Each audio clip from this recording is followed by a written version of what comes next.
that's what you have here tonight. That's what you've earned here tonight.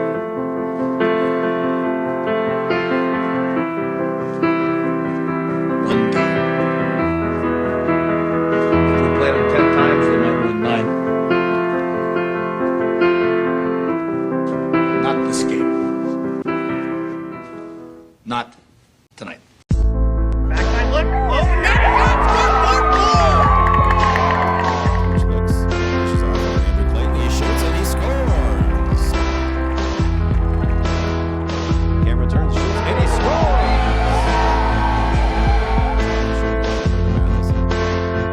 And he shoots and he scores.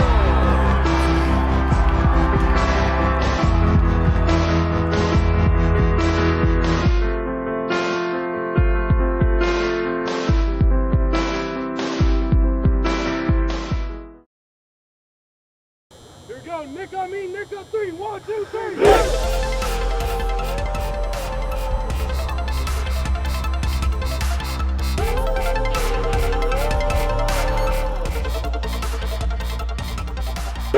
I'm Matt Holman. I'm the head coach at San Diego State University. Right away. I run tournaments in the off season, and I do a tournament out in Palm Springs. And Nick was a participant in one of the teams, and I'd sent a thank you letter to all the team participants. And his mom wrote me back and told me a little bit about his story, and it just kind of caught my heart, kind of pulled at the heartstrings. And you know, I thought of some ways to get him involved here with the team, and it just kind of spawned into making him the honorary captain this year. So. On behalf of the team, we wanted to ask you if you'd be willing to be our honorary captain this year. We got you a shirt, and we got Captain Nick on the back, and we all signed it for you. It's such an honor. I mean, to even watch them play, they're extremely good, and I would give anything to be as good as them. Nick has been playing lacrosse for the last 2 years, but it was his dream for more like 3 years. And Nick has most of my life. Most of his life. Nick has a liver disease called biliary atresia, and it's really unheard of for kids to be playing contact sports when you have liver disease. His whole life he's been playing, but he's never had a passion like lacrosse. And I think lacrosse has really given him something to live for every day. I am waiting for a liver transplant so I cannot be an attackman, because if I got hit in the stomach, yeah, that wouldn't be good. My favorite part about lacrosse right now, since I'm defense, is probably getting a deck keeper. when I'm an attackman, probably shooting and faking. It's just gonna make it so much more fun to play lacrosse once I get a liver transplant, but it's still so much fun now. So as far as lacrosse goes, other than defense and padding, my liver problem really doesn't limit me too much.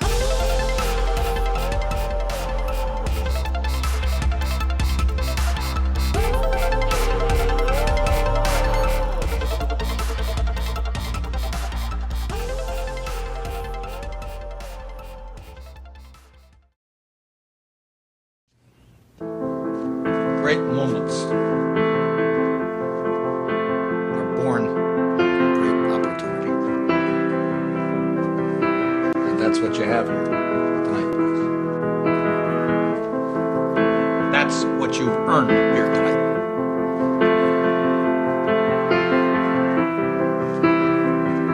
One game. If we played them 10 times, they might win 9. Not this game. Not tonight. Backline look. Oh, net. Looks, pushes off on Andrew Clayton. He shoots and he scores.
you, Tierney Allen, and thank you, ladies and gentlemen.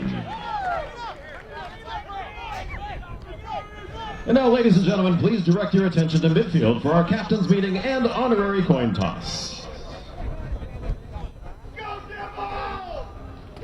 As our captains meet at midfield, joining them this afternoon is 12-year-old Nicholas Wallace of San Diego. Nick has been an honorary captain this season for the San Diego State University Aztecs, as they have adopted Nick, an avid lacrosse player and fan, to help him in his quest for a liver transplant. When Nick was only 2 years old, he was diagnosed with biliary atresia, an incurable condition. Nick has had several surgeries to improve his condition, but is in need of a liver transplant. We invite you to join the San Diego State University lacrosse team and head coach Matt Holman on Team Nicholas 1 week from today, May 12th. For the 2012 American Liver Foundation Liver Life Walk. Bird. Head the bird, what'd he say? Tails. He said tails. Tails. We're just going to let it fall on the ground. Whatever it is, it is. /Nicholas. Once again, that's GoLiverFoundation.org. Tail, I think, huh? AP, defend the goal. /Nicholas. Put your backs, put your backs. And the thousands of Black Americans with liver has first AP. diseases. Hey, fellas, this is what it's all about. Let's go. Thanks, Nick. Yep, you're all done. Cross player today's honorary captain, Nicholas Wallace. Once again, folks, let's hear it for Nick. Good luck, fellas.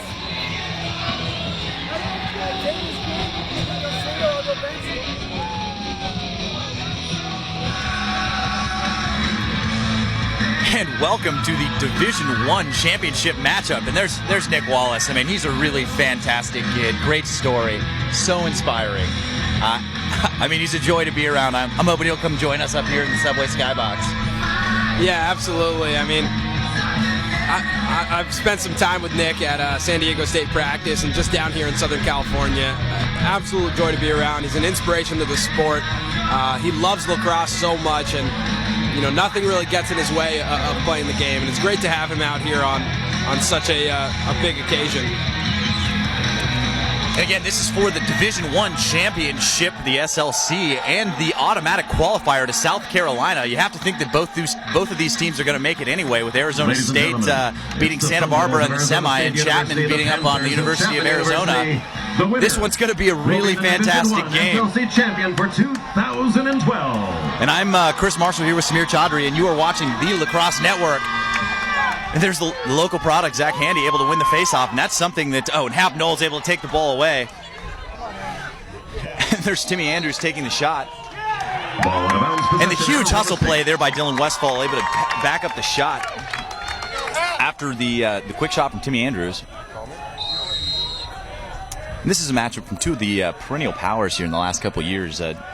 One of these two teams has been in the national championship the last 4 years. Falling up short each time, but still representing the SLC conference very well and playing some top-level lacrosse. Absolutely, and I mean, we saw Arizona State play a great game against UCSB on Friday night, and they're definitely have really progressed over the season, and I'm impressed with their play this weekend. Absolutely, and here's Clark, and it looks like Coach Hartley has opted to put Matty Walrath down on Clark, which I don't hate. Matt Walrath is probably the best LSM in the nation, and he's got a lot of speed. They definitely want to try and neutralize Clark, who is the leading scorer for the Devils. Coming inside, and they're saving with a big save as Logan Quinn can't quite find the net. And with a minute gone, it's still 0-0. Saves from all the way down the field. That's Laviola. Laviola making an appearance early in the game today. And that's a scary thought. Also, Wyman coming into the game. I mean, starting with their third line here, having a fully rested first couple lines from the game on Friday night. It's really interesting that Coach Hartley is going with this line of offensive players. Here's Helmich, and Helmich scoring a goal on his first touch of the game in the semis against Arizona with a laser low to high elevator shot. Absolutely. I mean, first touch of the game, Helmich blasts one top corner. I mean, they got to respect his outside shot all game. And then there's Justin Shields, and I mean, he is most dangerous in the one-on-one. And you see the Chapman sideline fired up as Hap Knowles able to get off and keep Logan Quinn on defense.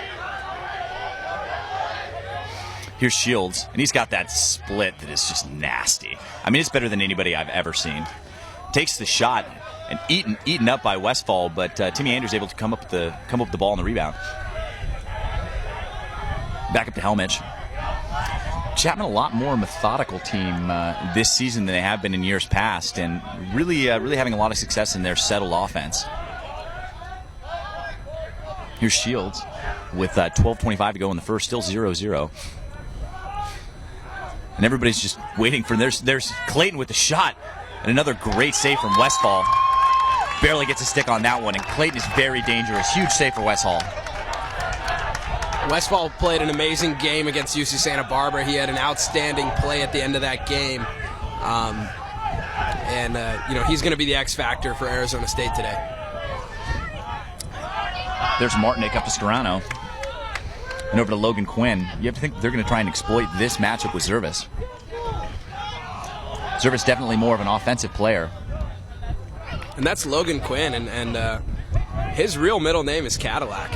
So Logan Cadillac Quinn, definitely a great name. And by Zervis gets it into his other hand, and a great trail check by Zervis, able to disrupt that passing lane, and Quinn throws it away with 11:31 to go here in the first quarter. Team's looking pretty tentative in their offensive sets, trying to make sure that they're not making any mistakes. And I mean, you can hear it. I mean, the stands here are packed. And you could hear a pin drop. Everyone is waiting for this first goal, and then I expect to hear some sort of crazy eruption. Here's Sathram. Over to Wolf. And back to Sathram. And that's one thing that both of these two teams have is really talented poles. I mean, you've got Connell and Anderson, who both have just 6 sticks for Arizona State. And then you look at what Wolf is able to do to get free and get the ball to Shields. I mean, a lot of respect from both teams for the poles. Here's Andrews, another local product out of La Costa Canyon. Actually played for Coach Hartley in high school before he made the move to Chapman. Here's Zervis. Another one of the young players is a sophomore out of Bellevue, Washington. I mean, both of these teams have a lot of talented young players, especially Arizona State. And Arizona State looked to be still without their really talented freshman, Rockney Rep, who is nursing a hamstring injury. And Dan Davis stepping in for Rockney Rep, and I was impressed with his play against UC Santa Barbara on Friday night. Here's Andrews coming around. And, you have to think that that's definitely the right call. I mean, the important games to win are in South Carolina. You have to think that both of these teams are absolutely going. And if you can save your players for that, then you'll be in good shape. And here's Williams coming inside, just shaking off 3 defenders, and then opts to take the look to Fiore, or that's Mikey Marchand, rather. And there's Fiore, doesn't take the shot, looks inside to Clayton, and Clayton just off the mark. So quick with that release, very dangerous on the crease. And that rhymed. And this second line here with Mikey Marchand, Alex Williams, and Sammy Simo. Alex Williams actually... There's the BTB, great save. That one right off the shaft of Westfall. And Westfall is picking up right where he left off. Chapman holds possession after this. And Alex Williams is actually the former Idaho Player of the Year as a high school player. And he had a great game against UCSB at the pit. Yeah, I mean, and that's the thing that's scary about Chapman. I mean, they've got guys all over the field who are game changers. Some guys you've never even heard of will come out there and score 3 goals. Inside to Clayton, and Clayton again just off the mark. That one picked up by Hillier, and Hillier is just playing a clearing machine. We saw him do some really impressive things on Friday night against Santa Barbara. Right back into the office. Here's the freshman Davis. Another local product out of Arizona, Saguaro High School, and that's something that Coach Malone really prides himself on. Runs a youth program in the Tempe area, and a lot of local kids stay around to play lacrosse there. Comes Martinick.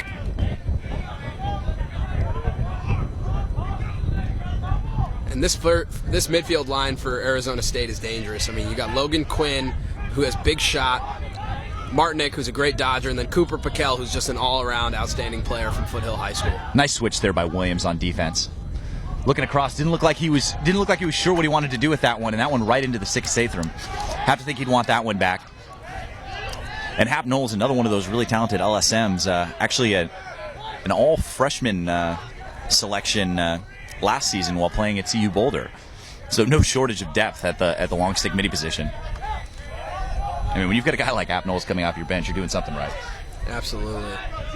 Helmet, Shields, and Service checking back in here for the first line, as Rafter is not suited up today.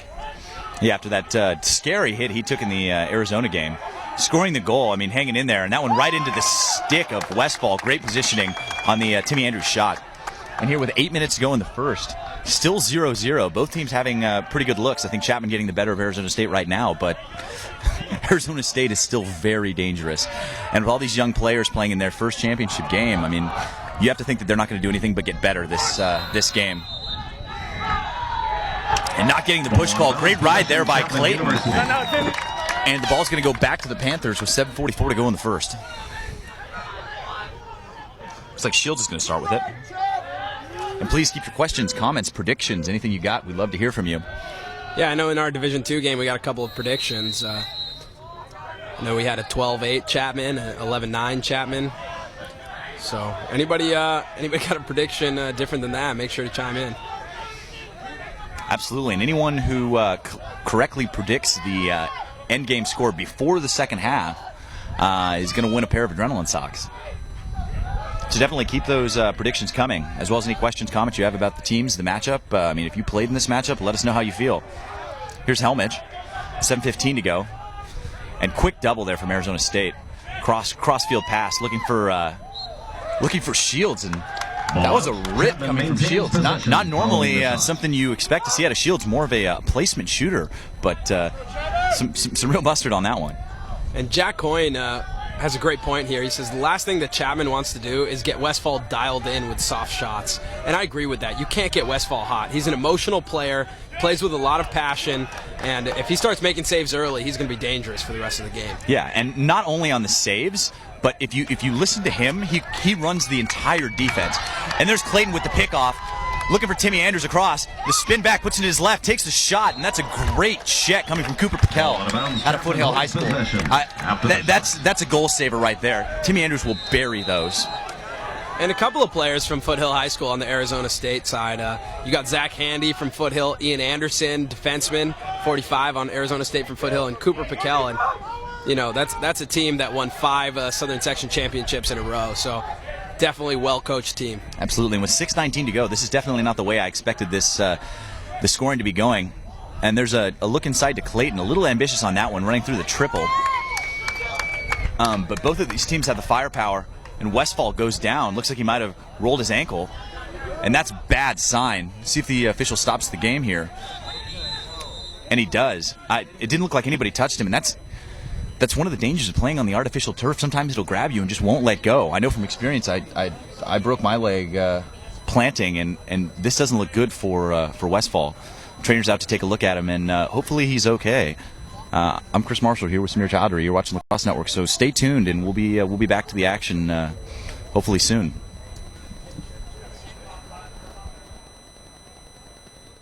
Great moments are born from great opportunity. And that's what you have here tonight. That's what you've earned here tonight.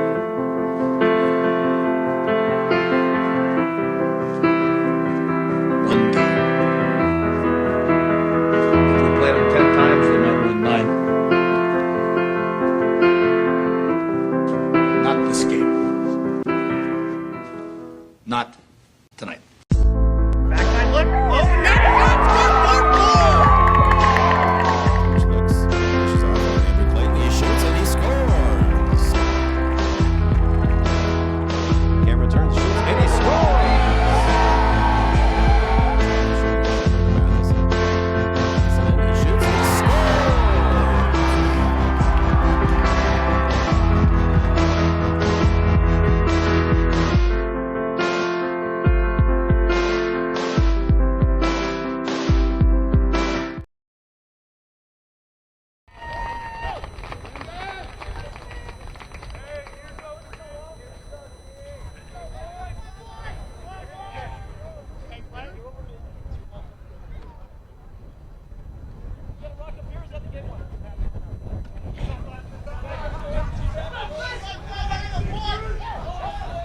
And welcome back. Westfall able to come off the field under his own power. It looked like it might have been an ankle there, and I know he is a warrior. And if he can get himself back on the field, I expect to see him again. But in the meantime, Brandon Propp, the freshman, in the cage, and that's something that Coach Malone preaches: is next man up. I mean, you never know who's going to need to step up, and you have to have everyone prepared to. And there's Davis with the shot, and that one right into Satham's stick. Great save getting low there. But that's a huge blow for Arizona State, not only in the cage, because he's one of the most talented goalies in the nation, but it's the intangibles that he brings to the table. He runs the entire defense. There's a Walriff and Knowles, and is a real vocal leader on defense, and not to mention what he can do in the clear. If you haven't seen the goal that he scored against Michigan State earlier this season, across to Clayton, and there's Propp with a huge save, coming in cold and making a giant save on one of the most lethal attackmen in the SLC. That's a dangerous pass, though, by Propp right there, middle of the field. Here's Ian Anderson. And I mean, these fans in the sideline have got to get behind their kids right now and help lift them up after the injury to Westfall. Here with 4:44 to go, it's still 0-0. Here's Storano able to get the ball. And for some of you who are just tuning in, Dylan Westfall, the goalie from Arizona State, is out with an injury right now. Looked like he took a bad step on his ankle or his knee, but he was able to walk off on his own power. He's at the training table right now, and looks like they're going to try and wrap him up and get him back into this game, because he's important. Absolutely, hugely important, game changer. And there's Walrath throwing a big-time check. That's a D1 check. Hanging his stick, gets in there, matching feet, throws the check back there, and that's going to be the matchup to watch on the defensive end for Chapman. Yeah, and Payson Clark, as good of a scorer as he is, I think that you're going to have to use him in a different way today. I mean, if Walrath is on you in terms of one-on-one setting, it's tough to carry the ball when you have Walrath on you. Here's Sammy Simo making his first appearance of the day. Looks like an offsides call there. Possession, Arizona State.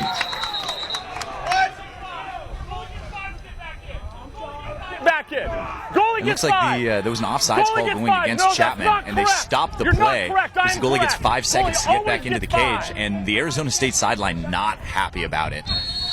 Coach Malone is hot right now. Yeah, and with 3 minutes and 50 seconds left in this game, Cooper Piquel's going to bring it into the box, and still no scoring. I'm surprised. I thought this was going to be a high-scoring game from the get-go. Yeah, and I mean, that's something else that Coach Malone talks about. I mean, you can't win a game if you give up double-digit goals, and right now they're doing a great job of keeping this high-powered Chapman offense out of the goal. Here's Martinick looking for his matchup. Looks like Clark got off of Walriff there and is now working on Wolf. Might be a matchup they want to try and exploit.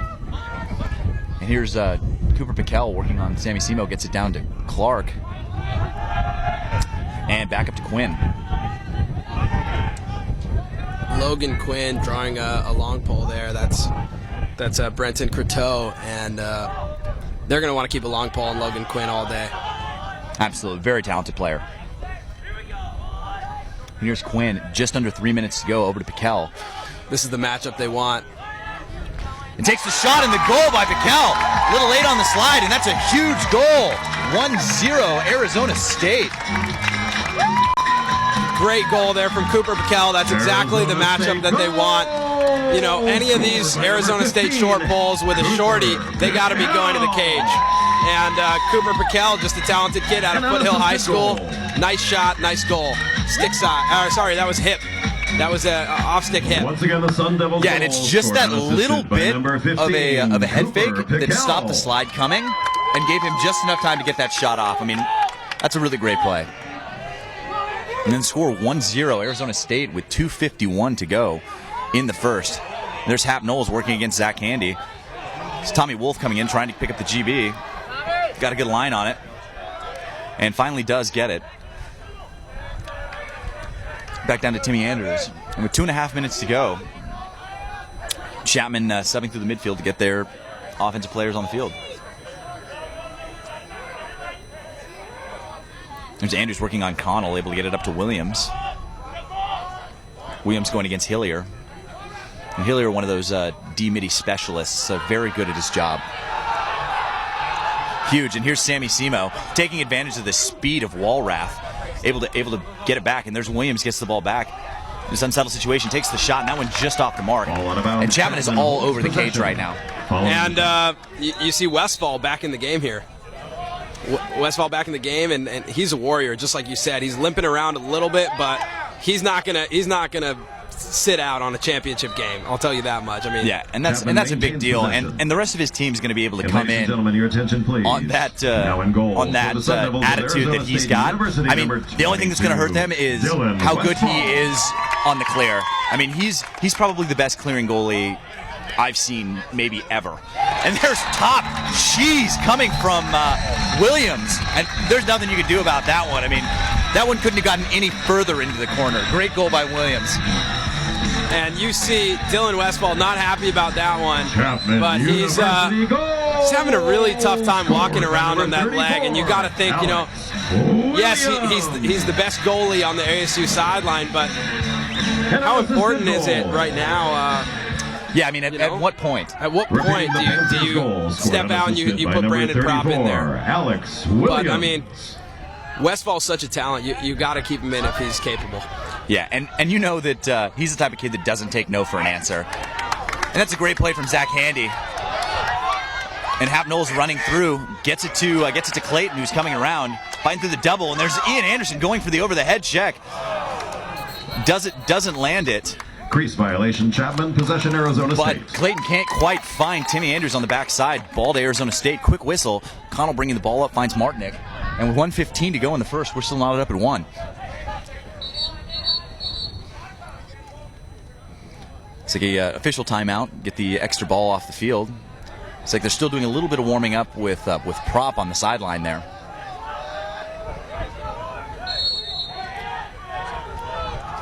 Here's Zach Scarano, the junior, bringing the ball in. Clark. 1 minute remaining in the first quarter of play. And just under a minute to go. See what Arizona State can get going. Take the lead going into the second quarter would be a huge momentum shift for them. There's Clark, pass to Serrano. Serrano coming inside, draws the slide, gets the push. Flag is down. And there's going to be 40 seconds left. Going to be a flag going against Chapman. And let's listen in here to the call. Table, white foul. Goalie had it. Table, white foul. 12, pushing, 30 seconds. And that's going to be a push call on Laviola.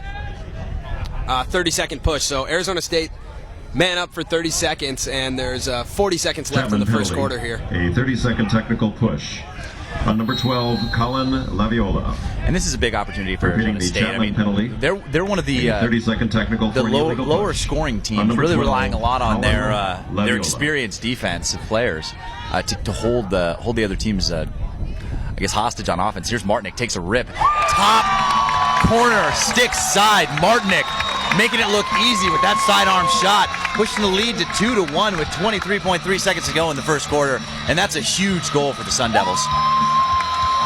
Absolutely, that's huge to take the lead. A great man-up possession, great ball movement, just like we saw on Friday, and Martinick releases one. That's uncharacteristic of Sathram not to grab that one stick side, but I think it was really tough for him to see through all those defenders. I mean, that's the way you got to get to a good goalie like Sathram. And the sun isn't that low, but with a high shot like that, it's right in the line of sight. Arizona State goal scored. And Zach Handy wins the ball to himself, gets it back. There's still Schrum going for the ball. 10 seconds left. Assist on the goal by number 17. As Cruz brings the ball up. Wins. There's a big check coming from Hap Knowles as the ball goes out of bounds. And 3.6 seconds to go in the first. Goal scored by number 21, Ben Martinick. Goal scored with a man advantage. I know I say this a lot, but I've seen stranger things coming from Chapman against Arizona State in this situation. For any of you who saw that game a couple years ago where Chris Small was able to find Connor Martin with 1 second to go to push that game to overtime. 3.6 seems like an eternity. Went inside and tipped by Clayton, who I think wanted to go with the quick stick, and that's going to do it for one here in San Diego at Westview High School. It is 2-1 in favor of Arizona State. I'm Chris Marshall here from Smear Chowdhury, and you're watching the Lacrosse Network. Stay tuned. Of Arizona State 2. Yep, that's my shit, G. Hold on. Gotta hide the stick. My bad, you go. Right back. Gotta hide the stick. I'm already starting to sweat. It's alright. I'm sweating sitting on the bench. Professional sweat? Come on, Rev. Out of here. Oh my god, first shot of the day. I don't know, my mind is worse. Woo! Great moments are born from great opportunity. And that's what you have here tonight. That's what you've earned here tonight.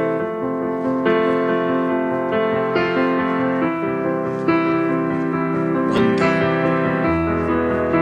If we played them 10 times, they might win 9. Not this game. Not tonight. Backside look. Oh, Nick! Looks, pushes off on Andrew Clayton. He shoots and he scores. Camera turns, shoots, and he scores.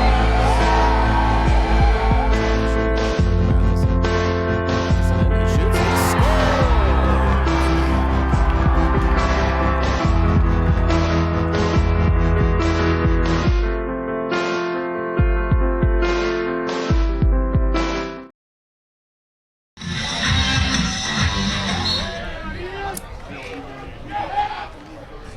And Rockney Rep checking into the game for the first time for Arizona State. Looks like they can't keep him on the sideline either, nursing that hamstring injury. And there's a Walrath to Hap Knowles and run down by Rockney Rep. Looking pretty quick out there. Yeah, Rockney Rep not looking like he has a hamstring injury, hustling a lot out there. That's good to see. Ian Anderson tiptoeing the sideline. High stepping. Ian Anderson, another one of those players from Foothill High School out here in Orange County. And Arizona State doing a great job of exactly what they needed to do to come out against a team like Chapman. Yeah, I mean, if you can hold Chapman to 1 goal in a quarter, you are definitely doing something right. Scarano down to Clark. Moving the ball pretty quickly right now to Logan Quinn. And down to Scarano, looking for their matchup. Takes a pick, moves it across to Martinick. Martinick inside. The great split. And Walrath over with the help. Gets Shields in there. Walrath able to come up with the GB. Looking for Sathram, and there's a great lift on that play. Ball out of bounds, possession, Arizona State. Coming from Straker. And, you know, I mean, right there with Martinick, dodging straight into the heart of the Chapman defense, that's dangerous. I mean, you got Tommy Wolf, you have Zach Nickelman, and you have Matt Walrath, Justin Shields, and Hap Knowles waiting for you in the middle of that defense. Any one of those guys gives you a hard slide, and you might be out for the rest of the game. Yeah, exactly. And they're not afraid to hit you, and even if they don't hit you, they're going to give you a pretty good tattoo on your arm or leg. I know Coach Chaudhry knows from experience. I do. I still got a tattoo from Walrath. Here's Logan Quinn coming across. Big-time check from Hap Knowles. And that's a huge goal from Logan Cadillac Quinn. Pushed the lead to 2 with 13-16 to go, all by himself. Spinning, top corner. Nothing Satham can do about that. Yeah, and the Cadillac shows why he's one of the best in the business. I mean, just a powerful midi out of Acalanes High School in Northern California. And he's a sophomore, but he acts like he's a senior on this team. I mean, he treats the team with a lot of leadership and showcases why he's one of the best players in the SLC. Assisted by number 17, Logan Quinn. You've got that 3-pole look that I've only ever seen Chapman do. Timeout. It's like a timeout Chapman as Coach Hartley wants to talk it over. And just a reminder that everything you see here today on YouTube is through the eyes of the official videographer of the Lacrosse Network, TVX Professional Video. TVX provides high quality, reasonably priced Video services to individuals, businesses, and organizations. By providing a quality product with impeccable customer service, the TVX goal is to grow their business one satisfied client at a time. Once again, that's TVX Video Services, the official video production company of TLN. And fans, the Southwestern Lacrosse Conference would like to thank a really interesting game so far here in this championship game. I mean, a team like Chapman, you don't normally think that Chapman's going to be held to one goal in a one quarter. I mean, that's amazing to see. Such a high-powered offense. And Chapman seems to be making a lot of unforced mistakes that they don't usually make. I mean, yeah, Matt Walrath got a lift check right there, but you see they're such a clean team, especially on the clear and the ride and all the little things. And ASU really getting to them right now in this championship game. And I mean, there's two sides to that coin, because Chapman started the game out with like 6 or 8 shots that were just like right on the cage and just off side to side. So I mean, those shots are going to start falling for Chapman at some point. And especially with a little bit of a banged up Dylan Westfall, it's a scary situation because they can score very quickly and in bunches. Absolutely. I'm interested to see how this second quarter goes. And Rockney Rep is out there playing midfield, which is pretty amazing because from what we understand, he has a hamstring injury. And I'm surprised they aren't keeping him down at the attack position, which is his normal position. I mean, definitely trying to use some of his speed against Matty Walrath there, and an amazing ground ball. Just looked like an Indian pickup from there. And there's Walrath, who's very dangerous, has 9 goals on the season. And to get that kind of offensive production out of your LSM is very unusual. And here with 13 minutes to go in the first half, Chapman going to slow it down here with Madison Fiore. Sami Wolf gets back and gets Helmich in through the midline. And Walrath setting a pick there. I thought that could have been called a moving pick. And then they do a great job, Chapman does, of getting their players on. And there's the shot, and that's a huge save from Westfall. Westfall still visibly limping, but definitely a warrior sitting tight in the cage. And with 12:30 to go in the first half, it's still 3-1 Arizona State. But Chapman threatening here on this possession. Here's Shields drawing the pole. And then running through to take the shot. It looks like we got a player down for Chapman. It's like Madison Fiore. And he's hopping off. But appears to be okay. Probably just rolled his ankle a little bit right there. And the official stopping the clock. Is Westfall going to start with it? You know, I have to... Or never mind there. It looks like Ian Anderson going to start with it, but Westfall out of his cage. Kind of have to question the wisdom in that, because I mean, if he throws a bad ball, he's going to have a hard time getting back into the cage. Yeah, absolutely. And I mean, that doesn't happen very often. It doesn't happen very often. Yeah, that's over to Scarano, who's ASU showing a lot of speed today. I mean, they've really progressed as a team over the season since the last time we saw them against Michigan State. Here, just under 12 minutes to go. Got Scarano working on Croteau, moves it to Clark working on Wolf, and back up to Piquel. And very disciplined play out of the offense. It's very young offense from Arizona State. And we talked about this before, even in the last game. I mean, Arizona State looked like a bunch of world beaters against SB. Cooper Piquel drawing the shorty matchup with Justin Shields, and you know, I think the matchup to go against here is Scarano. And there's a good lift by Croteau, able to disrupt the passing lane for Logan Quinn. 11:20 to go. Sathern's bringing it in. It's like matching feet with the shorties there, but I mean, if anything, Walrath is just as dangerous as any of the short sticks. As Shields gets into the box, cuts across, thinks about the shot, using his size to push in on that shorty matchup with Cooper Piquel. Gets to Helmich. 10:50 to go in the first half. And freshman defenseman Ryan Page checking in for the Sun Devils, and he drew the matchup against Shields, and that might be one that Shields wants to go against. And that's a lot of faith coming from Coach Malone, putting the freshman in the second half of a very close game in the championship of the SLC DII. Here's Helmich, and very quick slide really aggressive on defense. And Nice there's play. Westfall making it happen. There's Piquel, shakes off Zervas. And there's Page, the freshman, running the break. And, you know, I think you got to, if you're striker there, you got to run the break. Arizona State maintains possession. You got to come following the upfield, stop. catch that on the move, and then you got to have Payson Clark coming upfield as well, hit him and see if he can put one in. But Westfall there, I mean, those are the kind of plays that they need him for. Absolutely, just reading. And there's kayak check. I mean, that might be Matty Walrat's favorite check. You can't go a full Chapman game without seeing a kayak check from Matty Walrat. Yeah, probably 2 kayak checks, because now that he throws it with such regularity and success, a lot of the other guys are throwing those. That's a dangerous pass. There's Walrath getting in the way. And then pushing in and throwing a check. Really solid play going against Logan Quinn there.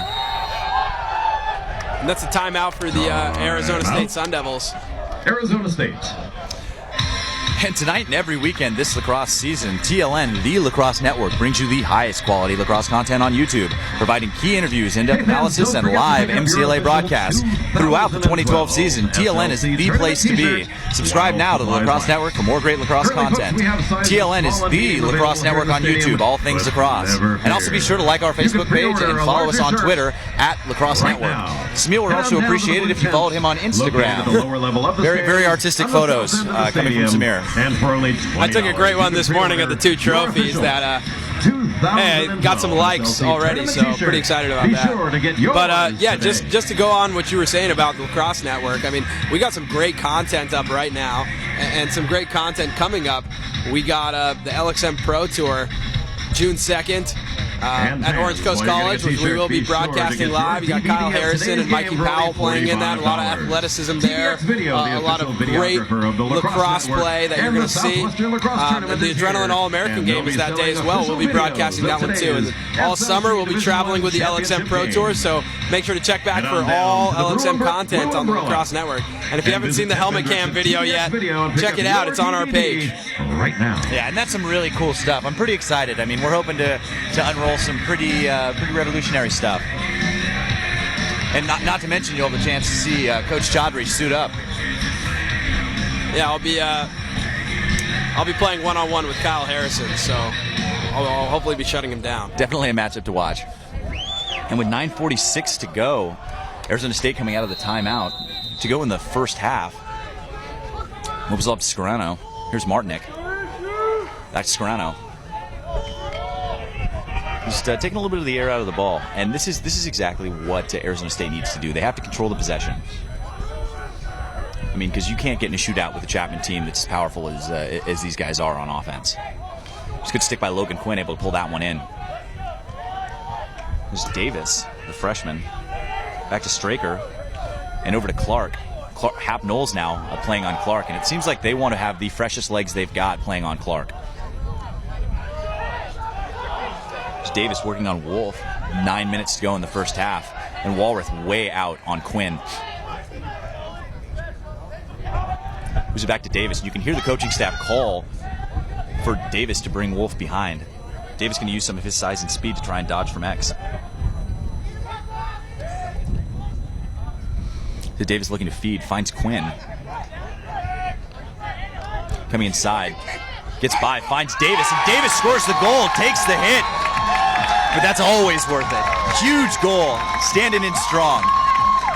And I'm pretty impressed not only with that goal, but with one of the comments, Linda Wayman saying Davis, number 23 on ASU, will score. I don't know how she made that prediction, but that's a great prediction, Linda. Thank you for that. And Dan Davis, you know, it's just a great play all around by Arizona State. Logan Quinn driving and drawing the defense, dumping it off to Davis. And the greatest part about that is seeing a sophomore, Logan Quinn, feeding a freshman, Dan Davis, for a goal in the championship game. I mean, that's a lot of youth talent.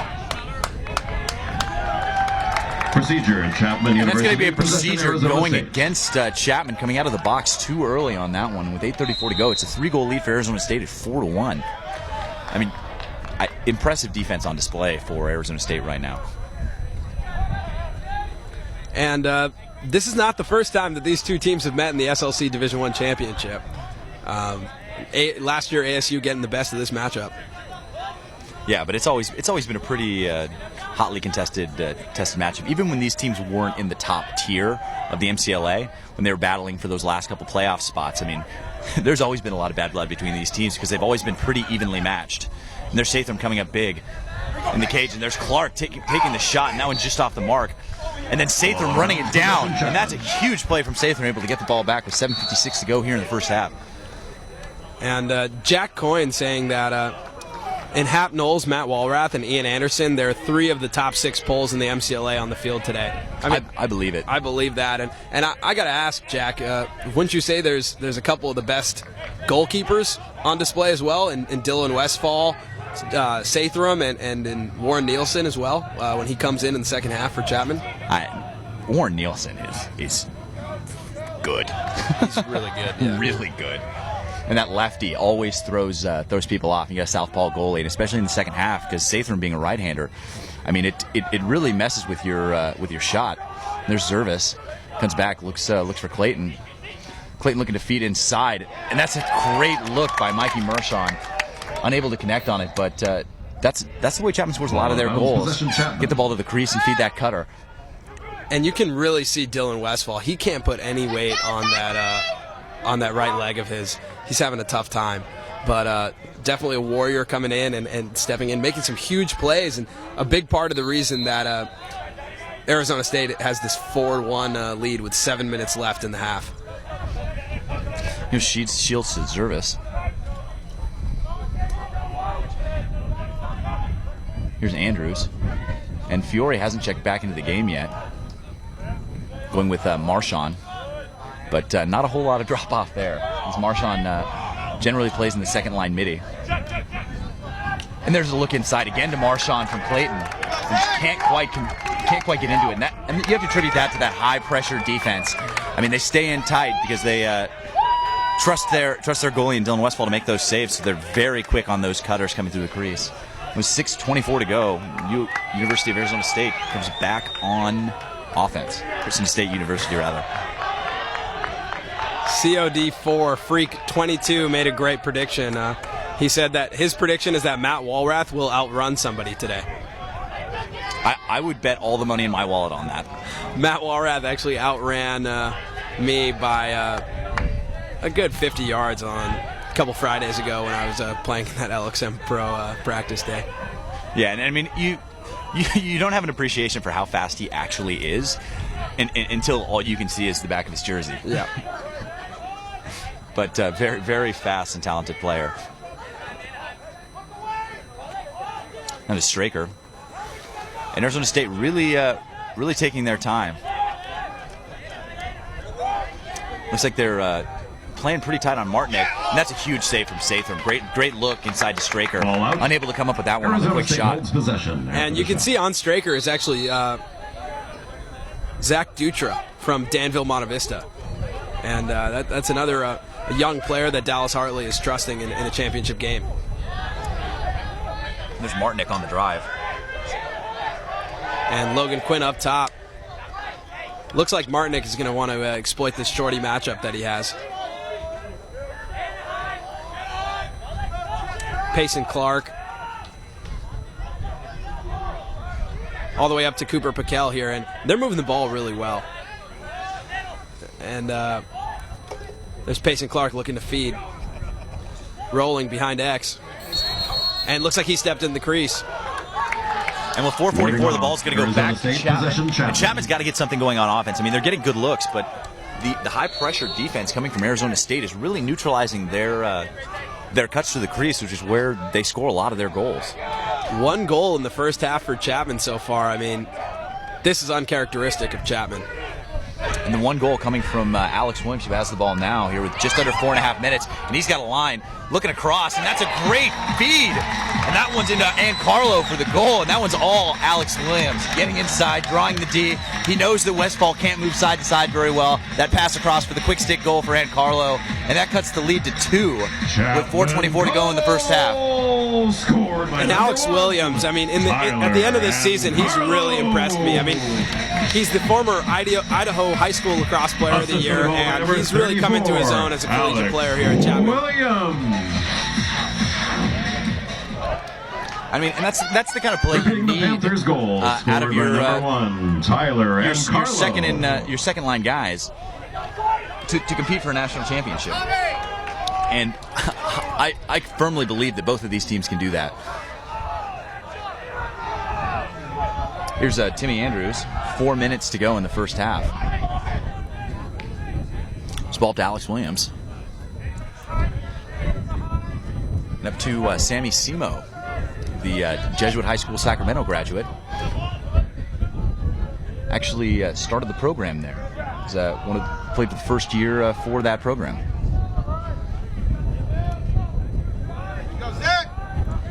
And solid defense. And you see how tight Arizona State plays inside. As soon as anybody gets in a room, everyone is all over that crease. Sticks up, and it's really tough to get a pass in through there.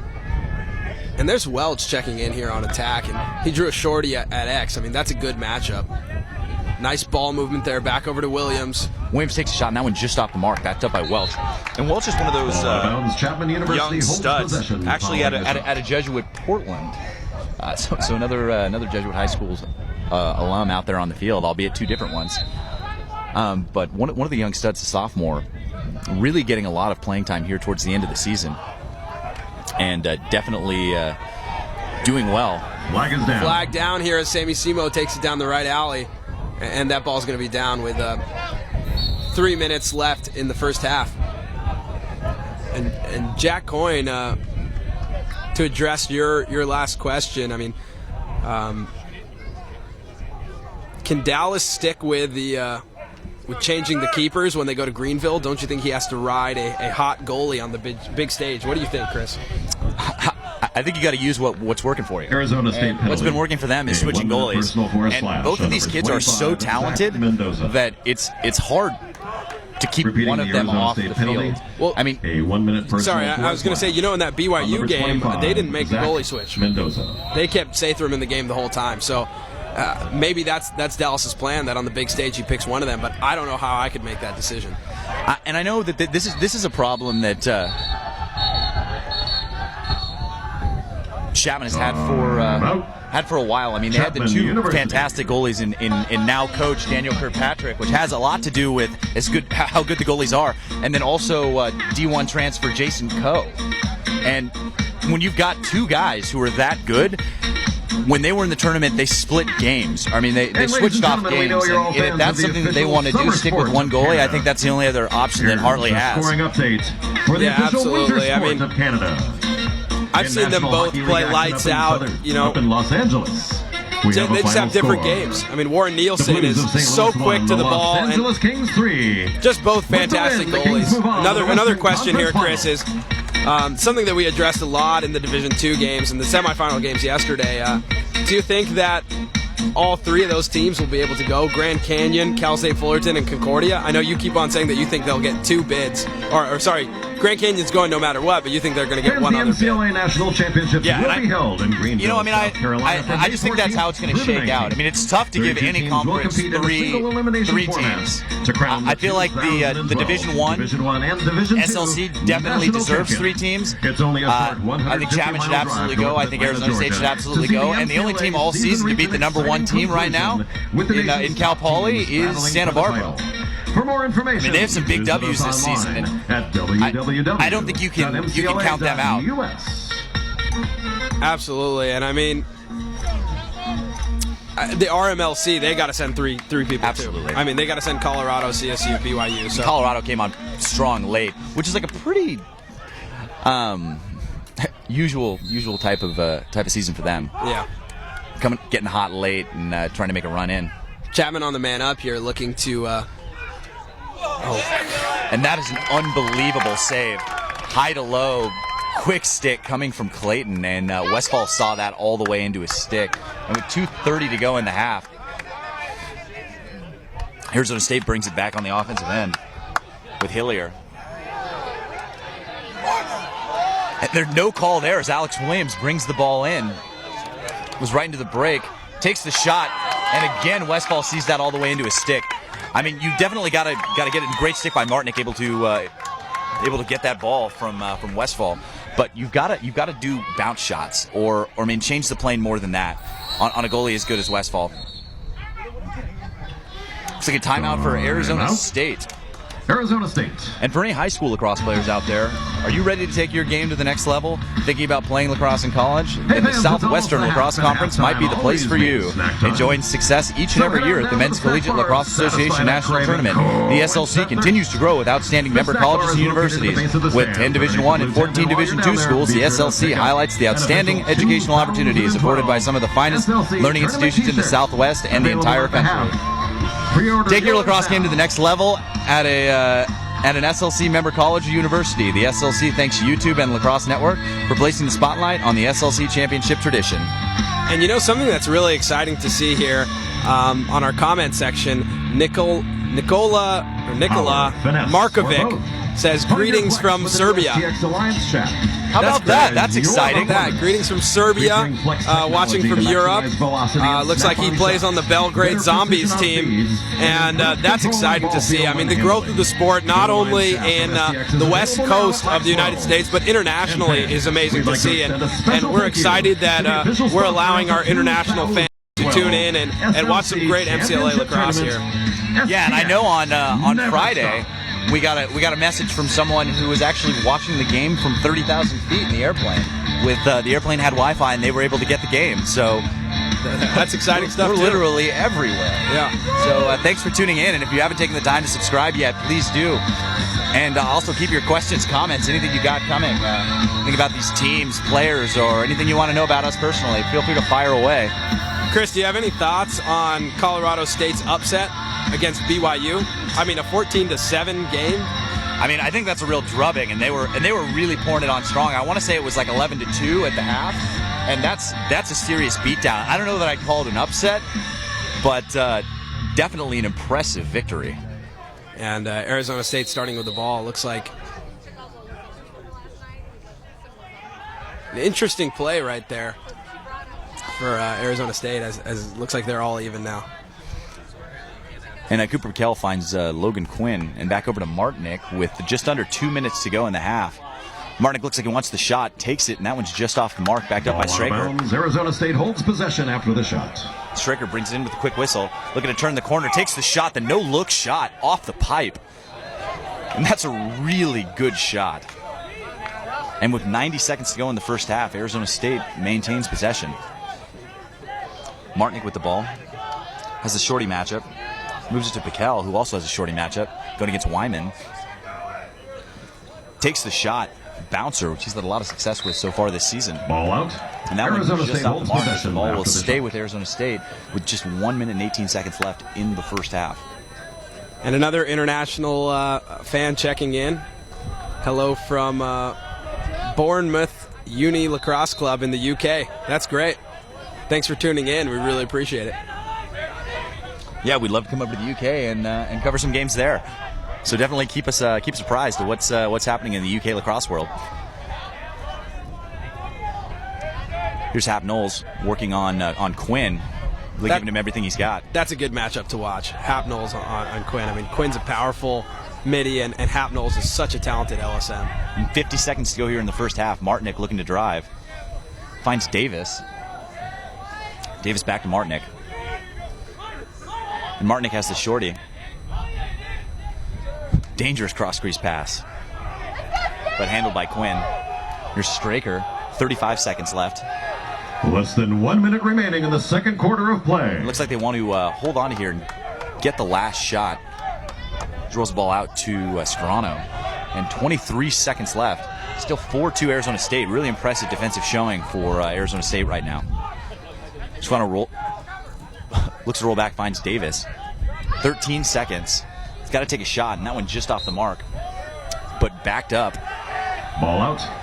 Arizona State holds possession. 9 seconds left here in the half, and Arizona State's going to look to get a quick shot off. If they can extend this lead, it's going to be big momentum going into the second half. Here's Straker with 7, 6, 5. Working on Wolf. Gets free. 2. Oh, wow, an amazing save by Sathram as time expires here in the first half. And that was huge. And ladies and gentlemen, after 2 quarters of play, the score. And this is really exciting lacrosse. I mean, don't go anywhere if you're watching now. Tell your friends to tune in for the second half. I'm Amir Chaudhry, and you're watching the Lacrosse Network, so stay tuned.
Sir, it's a pleasure to battle in front of you.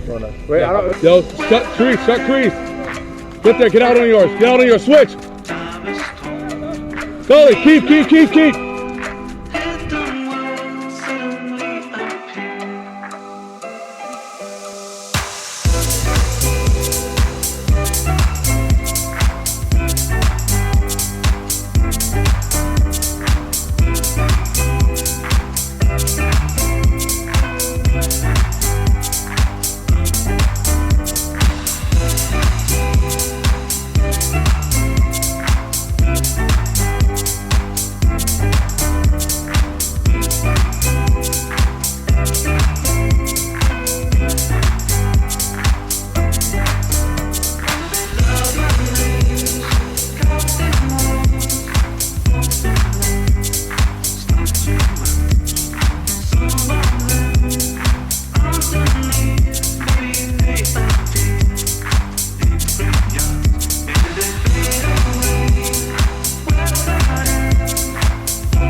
I got him here. Yellow, force him under.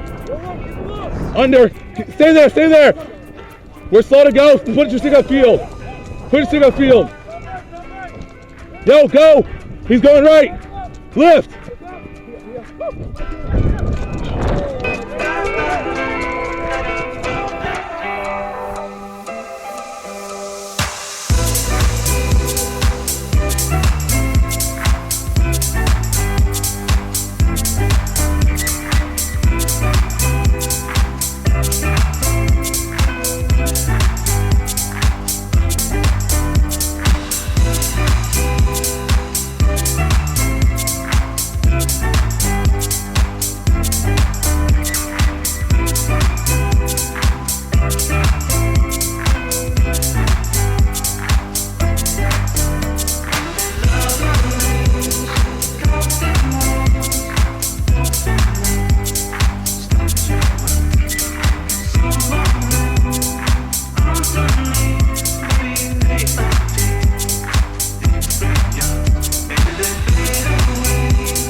Coach? Oh! Coach?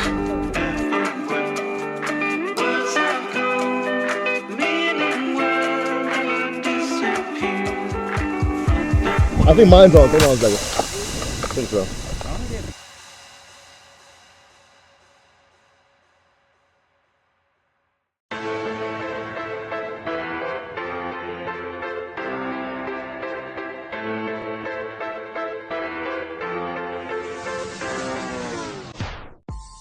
Hey guys, it's Greg from East Coast Dives. I'm going to show you how to properly prepare your mesh before you go to string it.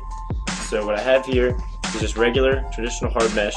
The hard mesh that I buy is from Gymalax. You can get some at www.gymalax.com. It's my favorite, really great prices. And stretching out your mesh is one of the most important steps to string a mesh pocket. If you don't properly stretch it out, when you string your pocket, it'll be shallow and lumpy, and it won't work out as well as if you stretch it. So you want to do is start with the side that you're going to string at the top and just pull it and stretch it as wide as it'll possibly go. And you'll notice at first, since it is hard mesh, it'll be pretty hard to stretch out and you're really going to have to tug on it. And so just start from the top to the bottom, then go back, switch sides with the way you're pulling, and just grip it from the outside just like this as tight as you can, and just stretch it all the way out. And you can get a little rough with it, you can pull on it pretty hard. It's built to withstand a lot of pressure, and you can stretch it out as far as you can possibly stretch it. And you can spend even a couple minutes doing this, stretching out. You don't have to stretch out the very bottom because that's not the part you're going to be stringing. But the top you want to stretch out as far as it'll possibly go, at least a couple times each way down, just going back and forth from side to side, and make sure you're pulling it evenly So go down with your hands, do the same spot at once, and pull it down. So when you're done, you'll notice it'll start to curl a little bit, but it'll look like that. And you can see how stretched out all the diamonds are and how wide it is compared to where you started. And this is just going to help the pocket form deep right away. If you don't stretch, it'll be very shallow.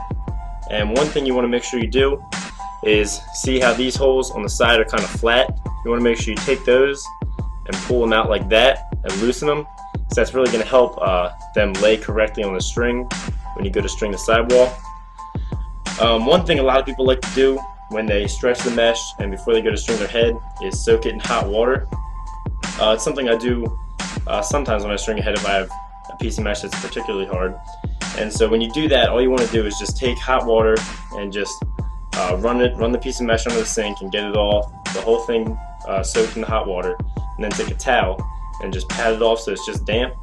And make sure while it's still damp, you string it up while it's still wet, get it all finished. And some people even like to take a ball and a butter knife and put a ball in after it's strung.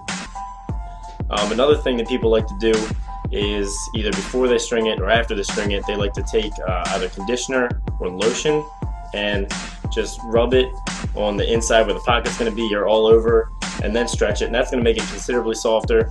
But personally, I like to just string it when it's just regular hard, stretch it out just like this. And if you want to make it a little bit softer for string, you can kind of crumple it up a little bit, stretch it back out, you know, grind it up a little bit, and that's going to break down the coating even more. So you can see this piece is much more flexible than I started and fully stretched out and ready to string. And so that's all you have to do to prepare your mesh to be strung. Just real quickly, I make a mesh called East Coast Mesh. It's become very popular. Anyone that's seen my channel already knows about it. And there's over 1,000 people all over the world that use it. And so it's a wax coated mesh that's waterproof. And you can see how easily it stretches and stays stretched. So as soon as you stretch it out and string the pocket, it's already going to be soft, like broken in hard mesh. So now you have all the tools and the techniques to stretch out your mesh and get ready to string it. Make sure you subscribe to the Lacrosse Network. Stay tuned for more daily lacrosse clips, highlights, and string tutorials. And also make sure to subscribe to my channel, East Coast DII. Thanks.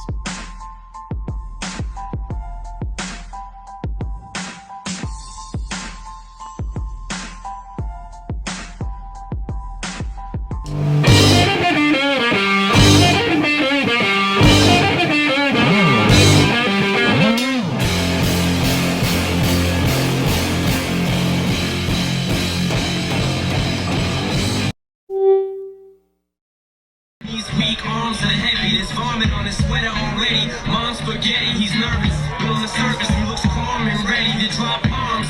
But he keeps on forgetting what he wrote down. The whole crowd goes so loud, he opens his mouth, but the words won't come out. He's choking how? Everybody just about ready to get underway here in the second half. Still a 4-2 lead in favor of Arizona State. I'm Chris Marshall here with Samir Chaudhry, and you're watching the Lacrosse Network. Please take the time to subscribe if you haven't yet, and also keep your questions, comments, anything you got coming. We love to hear them, and you know, it's from what I've seen from Chapman in some of these other two games, I expect them to come out firing here at the beginning of the third quarter and try and take the momentum away from Arizona State. And if you're just tuning in, Chapman going to their second goalie with Warren Nielsen, and an injured Dylan Westfall still in the cage for Arizona State, rolling his ankle early in the first quarter, having to be helped off the field, and now back in the cage playing great. And there's Zach Handy able to win the faceoff, get it back to Westfall, and Westfall limping, but still able to make the pass. Back over to Hillier. Hillier brings it in and moves it down to Straker, or Clark, rather. And Clark working on Nickelman. And an update here from Jack Coyne says that Cal Poly leads Cal 5-4 late in the half. And Buffalo is tied 3-3 with Northeastern right now. So a lot of good playoff action in the MCLA right now. Yeah, and Cal, one of the TLN projected at-large bids. A huge save. Big save by Warren Nielsen. by Nielsen. And if you haven't taken a chance to check out our projected seedings and teams for the tournament, and there's Walrath losing the ball, but able to get back in there and get it to Nickelman. Finds Nielsen. Nielsen on a rope to Hap Knowles. That is a fantastic pass. Gets it into Laviola, and Laviola gets in. Looks like he wants to shoot it. Takes the shot, and that one just off the top pipe, and he had it fooled with that one. Yeah, Laviola is one of those young players for Chapman who's really impressive, and Dallas Hartley puts a lot of faith in the youth of his team. Absolutely, the freshman out of Ohio, New Albany. But really good stick fakes coming there, and there's Shields down the line, and that one was headed for the far post. It's a lob pass into Clark. Unbelievable play with the lift to get that out, and then almost able to slap that one in. And then Straker comes in and picks up the trash for the unassisted goal, and that puts them up by 3 at 5-2. And those are the kind of plays you need. You need a garbage man. Unbelievable play by Dylan Westfall. I mean, how did he get that just low to high lob pass into Payson Clark's stick? Yeah, and then Clark with the big lift going against Walrath there. I mean, all up and down, that play is one of the most spectacular plays I've seen all season. Absolutely. I mean, unbelievable play on all sides. And, you know, the first 5 minutes of the third quarter are very important, and Chapman needs to get on the board early here in this half. And Arizona State having all the momentum right now. Straker's inside. They're going to take the shot, and there's the shot, and that one looks like it may have hit the pipe, but had Nielsen fooled. And that's an uncharacteristic miscue for Nielsen. Possession ASU. As Hap Knowles can't run it down. And with 12:52 to go here in the third quarter, Arizona State looks to be in control. It's like Cooper Pakel going to bring the ball in, the freshman out of Foothill.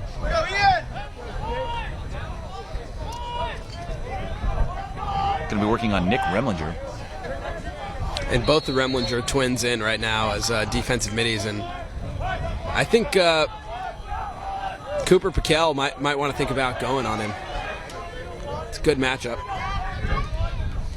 There's Scarano, able to get by, coming inside, and there's another goal for Davis. And that's 2 quick goals as Arizona State takes all the momentum going into the second half, pushing the lead to 4, the largest of the game, at the 12:36 mark in the third. And really just amazing play by the youth out of Arizona State. I mean, this is not something that you'd expect from a Chapman team who's played with the best this season, you know? And, I mean, Arizona State, they looked great on Friday. And they're coming exactly with that kind of play today. So I'm really impressed with Arizona State today. Repeating the ASU goals scored by number 23, Dan Davis, his second goal of the game. And I mean, great face-off play. I mean, there's Page able to come up with that ball and I mean, snatch that right out of the air and take it right down on the offensive end. And Chapman having some trouble on the face-offs. Zach Candy having a lot of success. And that's huge for Arizona State to be able to maintain that kind of possession. Straker holds the ball, waits for his offensive players to get onto the field. Moves it to Clark. And Clark back up to Logan Quinn. Here's Davis. We haven't seen a lot of settled offense for Chapman today. And there's Hap Knowles with the pickoff. That's a great play. Looking across to his partner. There, Matty Walrath. And Matty Walrath just running by. Runs back, finds Andrew Remlinger. And Ian Anderson playing Andrew Clayton extremely tight. I think they know he's one of the best scorers in the MCLA, and actually Offensive Player of the Year this year. Offensive Player of the Year. I mean, he's such a talent, and you're going to have to play him really tight because he can get loose. And if he catches fire, Chapman can score real fast. Here's Helmich, having a little tea party up top with Shields. And definitely keep your comments, questions, anything you got going. We'd love to hear what you think. Here's Andrews cutting back, working on Connell.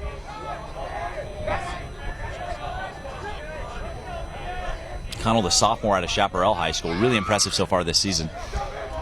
And there's Helmich taking advantage of Martinet coming in coming in hot and can't quite find the look. And there's Piquel. And fortunate not to get a hold there, but a great check, but he's going to get the flag for the hold. And that's going to put Arizona State on top for 30 seconds. Here with 10:40 to go in the third, and a 4-goal lead. Holding 30. And that's going to be a 30-second hold on Justin Shields, and that's not what Chapman needed right now at all. 30-second technical hold. Chapman needs a settled possession, and they don't need to be going man down right now. If Arizona State can score here, I mean, that's a 5-goal lead for the Sun Devils. Justin Shields. And, you know, Shields knows better than that. I mean, he's a senior. He's been doing this for a long time, and he got away with 2, and third one, the one that he landed, is the one that got him in trouble. Arizona State looking to move the skip pass up top to Quinn and over to Davis. Davis takes the shot, 5-hole on Nielsen, and that pushes the lead to 5. It's 7-2, and that's a big-time goal from the freshman. And that's a hat trick for Dan Davis. It's awesome. It's awesome. Arizona State. But Dan Davis, I mean, stepping in for Rockney Rep and having a fantastic tournament. I mean, he's doing an amazing job. The freshman. Assist in the goal by number 17, Logan Quinn. Dan Davis is a freshman out of Connecticut, and I know his family's watching right now, and they got to be proud of the way that he's playing. And a hat trick for a great quick stick shot, and that one can't quite find Clayton. And there's a broken head. That's I think that's Matty Walrath. That is Matty Walrath. As he runs off the field, you can't play without a stick. And it looks like doesn't appear to be a broken stick. Looks like maybe he just lost his head on that one. And looking for Page. Page able to run that one down. Looks like he might have lost that first one in the sun. Comes Hillier, able to get into the box with 9:40 to go in the third quarter. And Arizona State is really firing on all cylinders right now. There's Quinn. And Chapman, honestly, looking a little sluggish out there. Yeah, and you know, it's surprising because both these teams had a day off yesterday after the semifinals on Friday. That and Chapman, none of Chapman's starting players played in the second half against U of A.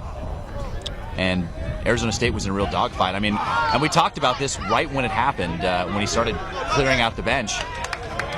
And, you know, I personally think they might have been better off, dropping a 30 spot on Arizona, on University of Arizona, rather than playing all of their other players, just to keep them in that kind of mindset.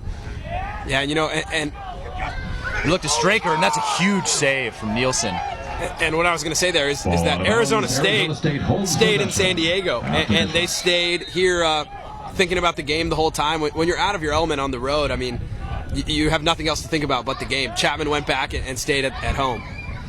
And there's Coutreau playing solid defense on Clark, unable to get the shot off. Looks like he wanted that turn shot that's been pretty successful for him so far this season. And 8:28 to go in the third. Here's Martinick holding the ball for the Devils, working on Wyman. Wyman daring him to go left, and then puts it back in his right hand, gets him with the trail check. And there's Nickelman getting the ground ball, rolling away from trouble and finding Nielsen. And Nielsen has got to value their Chapman has got to value their possessions more. Here comes Helmich. And Helmich around, no problem. Looking for Courteau, and it's going to be offside Chapman on Laviola. Arizona State. And Helmich has been on the field for a long time. He's got to be gassed, and I think you can see it in the way his body language right now. I mean, Chapman has to get a long possession on offense, give their defense a rest. I mean, Chapman definitely taking the opportunity to get some new faces on the defensive end, at least from the polls, with Courteau, Wolf, and Nickelman both checking into the game. So, I mean, they've got enough depth there to where they can make up for the fact that they've been on defense almost the entire second half. But they've got to get something going. Here's Clark working on Nickelman. Up Scarano. And right up to Quinn. Quinn sends it right to the freshman, Piquel. Takes the shot. Huge save by Nielsen. Laviola fighting for that ground ball, gets it, takes another big hit, shrugs it off up to Coteau. Coteau loses that out of bounds, and that is exactly what Chapman needs to stop doing. Arizona State. Unbelievable. I mean, Chapman, this is very uncharacteristic of them. Usually a clean team when it comes to Especially on the clear. Yeah, especially on the clear, passing, catching. I mean, it's just fundamentals right now, and they got to slow the ball down. They've been playing way too much defense. Spikel moves it to Clark, and back up to Quinn. Quinn moves it to Scarano. Scarano's the shorty matchup. It's like he's looking to drive. Wants the shot. Comes back, finds a great look to Davis, and that one's in again. That's his 4th of the game. Unbelievable play out of the freshman. Dan Davis. Lead to 6. Dan Davis, the freshman from West Hartford, Connecticut, making his parents proud right now as they watch him. As they should be. 4 goals in the championship game. I mean, that's impressive play. Arizona State goal scored by number 13, Zach Scarano. Yeah, I mean, you want to talk about coaching? I know we talked about coaching a lot in the last game, and both these coaches are amazing coaches, Coach Hartley and Coach Malone. But you really see Coach Malone, the way he's able to adjust his team throughout the season, and how good that they've gotten since the beginning of the season. Absolutely. And then Chapman with a little bit of a different look there on the faceoff, going with Tommy Driver, the freshman. And they win the faceoff, but can't do anything with it on the offensive end. And more sloppy play out of the Chapman Panthers. And just 2 goals in what amounts to 2.5 quarters.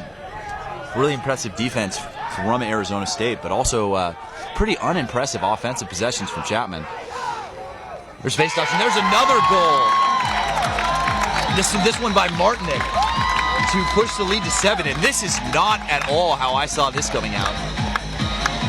Yeah, absolutely not. I mean, 7-goal lead for the Sun Devils. 21, Ben Martinick. But I mean, we talk about this game a lot in Dallas, where in 2007, where these two teams met in the national semifinal, by number 21, and Arizona State went up 8 goals early in that game, and Chapman was able to come back and win. And you know that's what Coach Hartley is going to talk about in this timeout. And just a reminder that everything you see today on YouTube is through the eyes of the official videographer of the Lacrosse Network. That's TVX Professional Videos. TVX provides high-quality, reasonably priced video services to individuals, businesses, and organizations. By providing a quality product with impeccable customer service, the TVX goal is to grow their business one satisfied client at a time. Once again, that's TVX Video Services, the official video production company of TLN. And what do you think Dallas Hartley is saying there in that huddle?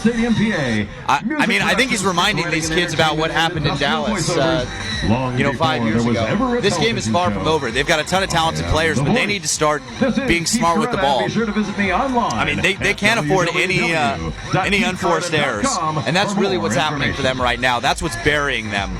I mean, what they have to do here is they have to start valuing possession when they get it, and they have to obviously be winning faceoffs. Zach Handy, the freshman at a Foothill, has really been controlling the faceoff action. But we had a contest today. Yeah, and I know that winner of I've got Driver, and you don't. The freshman out of Chaparral High School, in fact, Gym. That's right, actually won the last faceoff, his first of the day, going against Zach Handy. So, I mean, they're throwing a little bit different look. I mean, it looked like before they were just trying to stop Zach from going forward, which was working, but they weren't able to get any of the ground balls with that 3-pole look. So now that Driver's in there and having a little bit of success, it'll be interesting to see what Zach Handy does to change it up a little bit. Yeah, I think Chapman is such a talented team. You can never count them out of a game, but I'm not sure they've even gotten a shot on Cage in this third quarter. Really coming out and looking pretty sluggish out there.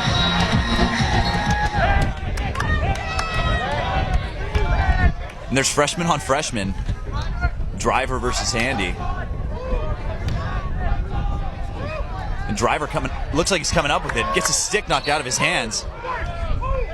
And that's going to be a hold going against Arizona State. Shields picks it up. And Walrath going to start with it. Finds Clayton. And Chapman has got to get an offensive possession here.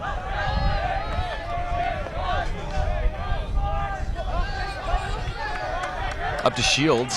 5:30 to go in the third. 7-goal lead for Arizona State. And this is exactly what Chapman needs, though. I mean, they need a long offensive possession with a goal. Once they get that goal, they're going to get that confidence back. And, you know, all these players can score.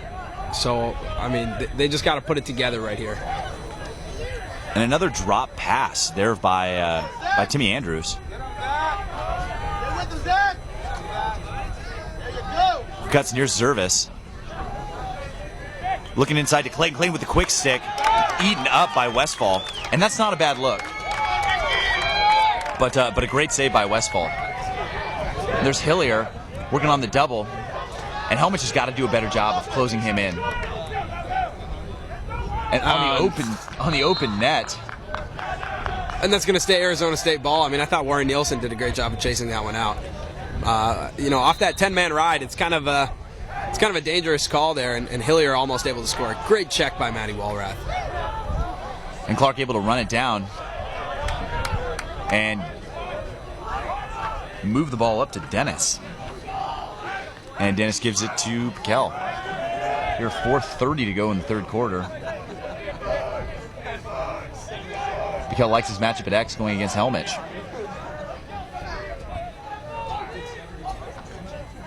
Oswald Straker looking inside, finds Clark, and Clark takes a big hit from Shields. And ground ball picked up by Helmich. Helmich splitting players, dangerously close to an offsides there, and they're going to get that call. And this is a big opportunity for a free shot for Chapman. And getting eaten up on that split is Shields, which you hardly ever see. And triple teams, quadruple teamed. I mean, there's a shot by Cruteau. And Westfall looks like he took another bad step on that leg. And he's hurting. I mean, yeah, that's hard to watch. It's hard to watch. I mean, knee injuries are not to be taken lightly, and you know, playing on one, or maybe it's an ankle. I'm not 100% sure, but number 8, definitely a warrior in there. And Chapman here with a huge opportunity on the man up. I mean, they have to score. Bottom line is they have to score here. 8, Justin Straker. Here's Carlo. And again, just not keeping the ball in their sticks, just not looking very crisp. And Carlo thought about the shot there. Moves to Helmich. Helmich with the fake. And just an errant pass. I mean, he doesn't set his feet, and he passes the ball, and it goes right over Andrew's head. And just so uncharacteristic of Chapman. If they want to have success in the national tournament this year, which they absolutely can, they got to clean this up. Yeah, I mean, very nonchalant passing for a team that's down 7 goals. There's a rusty gate. That's a sick check. And then with the big play, takes the late hit. Lucky not to draw the flag there. Have Knowles closing the gate there. And here's Wolf. Wolf looking for Clayton. Clayton coming in, takes the big time rip, and that one off the mark. And nobody there to back it up. Possession, Arizona State. And that's just poor play out of the Chapman team. I don't know what they're doing out there. Nobody, I mean, no backup, missing passes. It just doesn't look like a team that came to win a championship today. And again with that 10-man ride, and they're leaving it open. And we saw a goal like that earlier this season in the Ohio State-Michigan game, where that deep hole ripped one from about 65 yards. And there's a great stick by Nickelman, able to get in the passing lane. Oh, big hit on Laviola there. And that's a hospital ball from Nickelman. Hap Knowles able to get it back to Wolf, and they've got to get the ball upfield. This ball finds Walrath. Wolf going straight to the box. 2:23 to go in the third quarter. Still a 7-goal lead for Arizona State. Here's Williams. And once they break the seal here and score, I think Chapman will be able to go on a run. But it's just going to come down to what kind of a run they go on. What kind of a run, yeah, exactly. I mean, 7 goals. It looks like this third quarter is going to run out here with 1 minute and 50 seconds left. Chapman's got to get a goal here before the fourth. And I mean, I think they need more than a goal here in this quarter. I mean, they need 3 goals realistically to get back in this game, going into the fourth and get some momentum. Here's Welch. And drawing Connell. Nice switch there from Arizona State. And there's a dangerous cross-crease pass. And then a great kick. And that one eaten up by Walrath. And then right back to Williams. Simo, 1:24 to go. Williams with a quick double. Gets the ball inside to Simo. Simo takes the rip, and that's another huge save. And you can tell he's hurt. But it's not stopping him from making fantastic saves. Here Andrews has it. 1:11 to go in the third. And then coming inside, taking the big hit. Flag's down. Flag is down. And that's going to be a high hit. Going against Arizona State, we're going to get another look at the man-up unit from Chapman. Really not looking very crisp on the last appearance. It looks like it's an illegal body check there on Timmy Andrews. It's a non-releasable penalty. So Chapman, good opportunity here with 1 minute left in the third.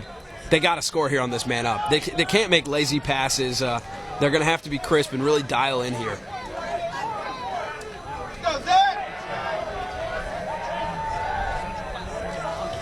It's like Clayton's going to start with him here.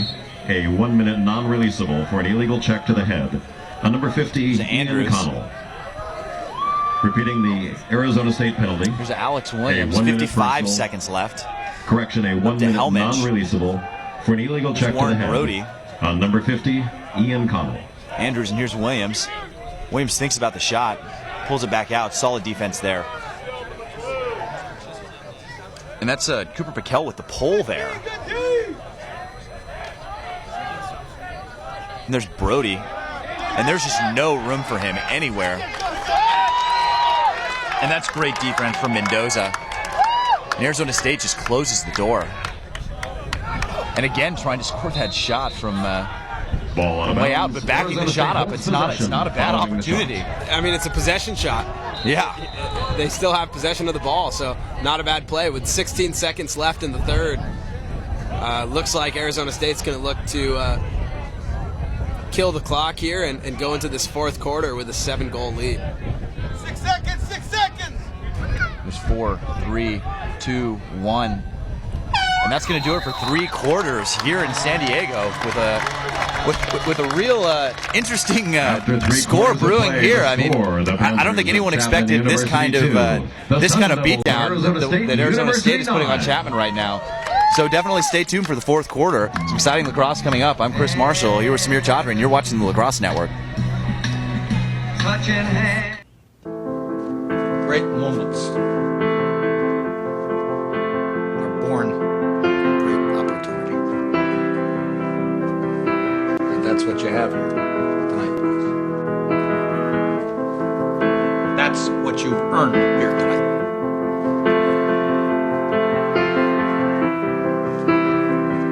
One game. If we played them 10 times, they might win 9. Not this game. Not tonight. Backside look. Oh, Nick!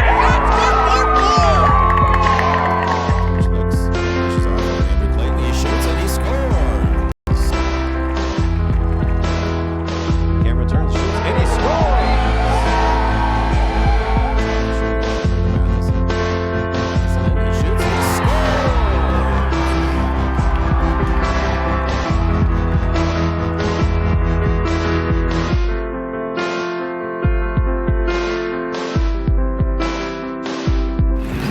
Yep, that's my shit, G. Hold on. Gotta hide the stick. Come on, my bad. You go. Right back. Gotta hide the stick. I'm already starting to sweat. It's alright. I'm sweating sitting on the bench. Professional sweat. Come on, Rev. Out of here. Oh my god, first shot of the net. I don't know, my mind is worse.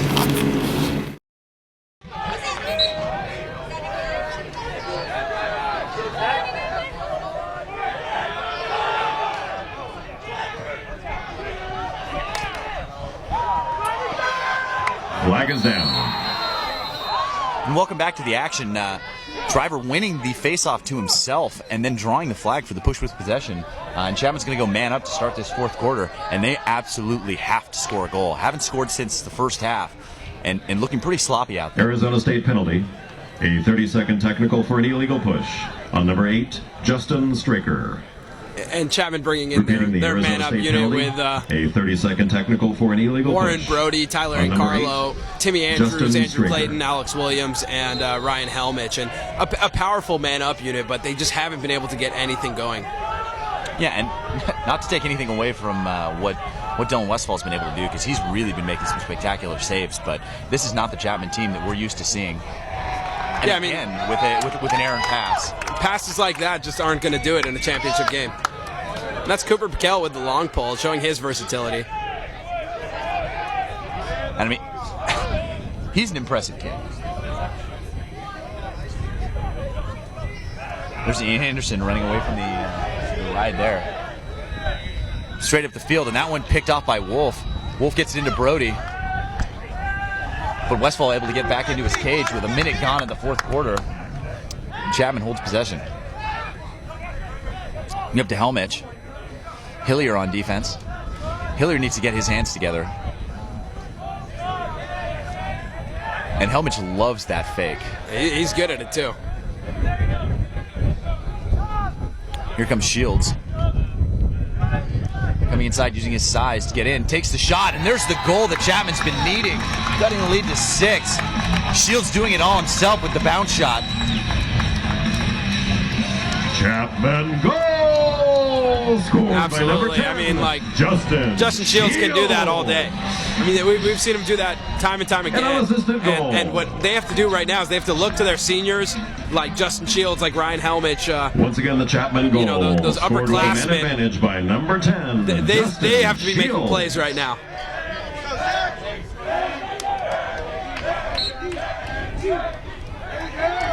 Zach Handy able to win it to himself. Can't get the ground ball.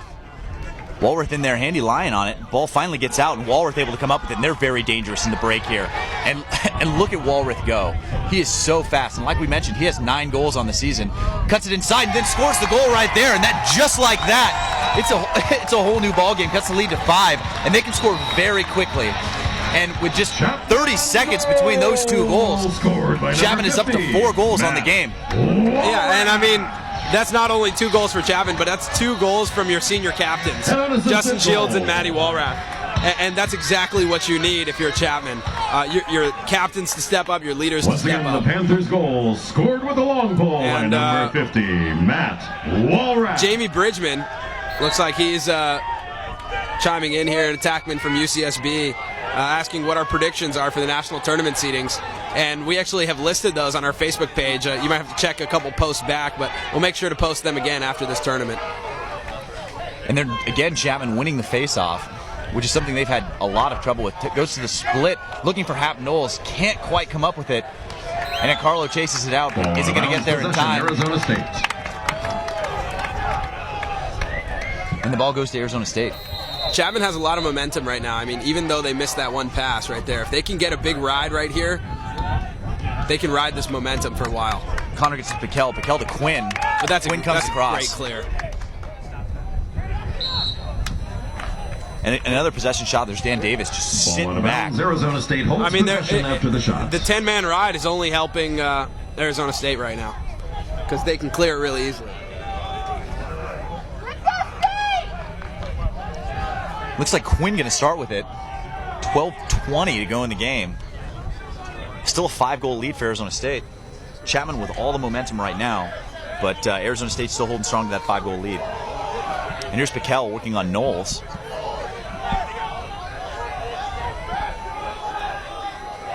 Back to Straker. And Arizona State definitely trying to take some of the air out of the ball here. Still a little bit of this momentum back from Chapman. Just under 12 minutes to go in the game. Straker coming across. And he likes to take that quick shot right over his shoulder. We saw him take a no-look shot over his own shoulder that hit the pipe earlier, so definitely be on the lookout for that. And I'm sitting here with honorary captain Nick Wallace. You guys saw him at the coin toss, and just want to ask him how he thinks this game is going. I think it's going pretty fine and dandy. Thanks a lot for that, Nick. That's awesome. Nick thinks the game's going fine and dandy, and really happy to have Nick out here with us. You know, it looks like Shields pulled up a little bit, like a hamstring. May have gone. Doesn't appear to be limping, but definitely not going to the cage with the same kind of speed that we're used to seeing him do it with. And again, with 11 minutes to go, got Timmy Andrews working across, and really great check there by Connell. Gets to Shields, and Shields working on Piquel, and looking for Clayton, and he does not drop those very often. Great pickup by Ian Anderson, and he is so athletic on that clear. And 10:40 to go, as Ian Anderson able to complete the clear and get it to Straker. Yeah, and you're right. I mean, Andrew Clayton, Offensive Player of the Year, he does not drop those passes. Good opportunity for Chapman, missed there. Yeah, and that's been the story of the game for Chapman. I mean, really unable to capitalize on any of their opportunities. And I mean, a lot of that due to how well Arizona State's playing on defense. I mean, not to take anything away from them, but definitely not the kind of offense we're used to seeing. That one's off the pipe again for Dan Davis. And there's a big play from Wolf, able to get in there and check sticks to stop them from scoring the open net goal. As Nielsen was out of his cage, Martinick finally comes up with the ball, and with just under 10 minutes to go, Arizona State goes back into their settled offense. And Chapman has got to start pressuring out. And there's the double. Had a great timeout call there by Coach Malone. Timeout. Arizona State. I mean, that's a huge timeout call. I mean, he was in the double. He was trapped in the corner. It's a big way for them to maintain possession. And lacrosse fans, tonight and every weekend this lacrosse season, TLN, the Lacrosse Network, brings you the highest quality lacrosse content on YouTube, providing key interviews, in-depth analysis, and live MCLA broadcasts throughout the 2012 season. TLN is the place to be. Subscribe now to the Lacrosse Network for more great lacrosse content. TLN is the lacrosse content. Lacrosse Network on YouTube. You can pre-order your official 2012 SLC tournament t-shirt right now. Yeah, I mean, after this, although this is our last MCLA broadcast, a lot of exciting things happening on the Lacrosse Network. We will be on the LXM Pro Tour, where Kyle Harrison and Mikey Powell will be playing, a lot of other pros. Some great lacrosse going to be played on June 2nd, as well as the rest of the LXM Pro Tour. We got all the action for you live right here on the Lacrosse Network, so make sure to subscribe if you haven't, and check out all the other videos we have right now of the LXM guys. I mean, you got Kyle Harrison catching behind his back and shooting. We're going to have some great ones for you next week, too. Helmet cam video is pretty cool, so just keep watching our videos. I think you'll enjoy them. If you like the sport, you'll like our channel. So, and also be sure to like us on Facebook and follow us on Twitter at Lacrosse Network. And that's the best way to stay up to date with all of our lacrosse happenings. And also, please keep the comments, questions coming. Anything you want to know, fire away. And with 9:45 to go, Arizona State going to have possession and a 5-goal lead. I mean, every minute that ticks off, things are looking slimmer and slimmer for the Chapman Panthers.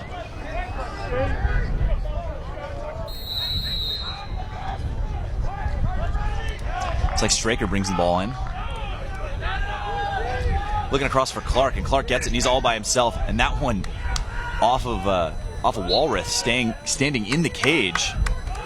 I think that counts as a save in the stat book there for Walrath. It looks like they're using Nielsen to shut off Clark. And he wasn't able to shut him off, but they came out doubling the ball. And I mean, if they're going to do that, Nielsen can't let Clark catch that ball. Here's Martinick working on Wyman. 9:15 to go in the game. And goes for the over-the-head check and can't quite get it, but help from Hap Knowles. Hap Knowles able to pick up the ground ball, going into the break, looking for Laviola. He telegraphed that pass. He's looking at Laviola the entire time. And Clayton able to come up with the ground ball there. But yeah, I mean, I don't hate Hap Knowles taking that across himself. I mean, he's got a great stick. And here's Helmich.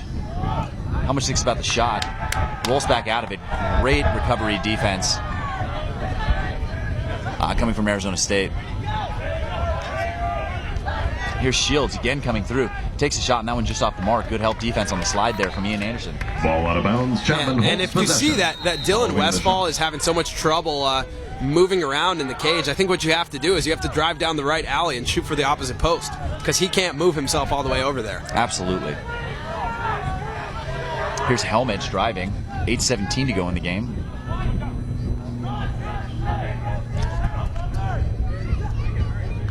Moves to Marchand. Marchand up to Shields.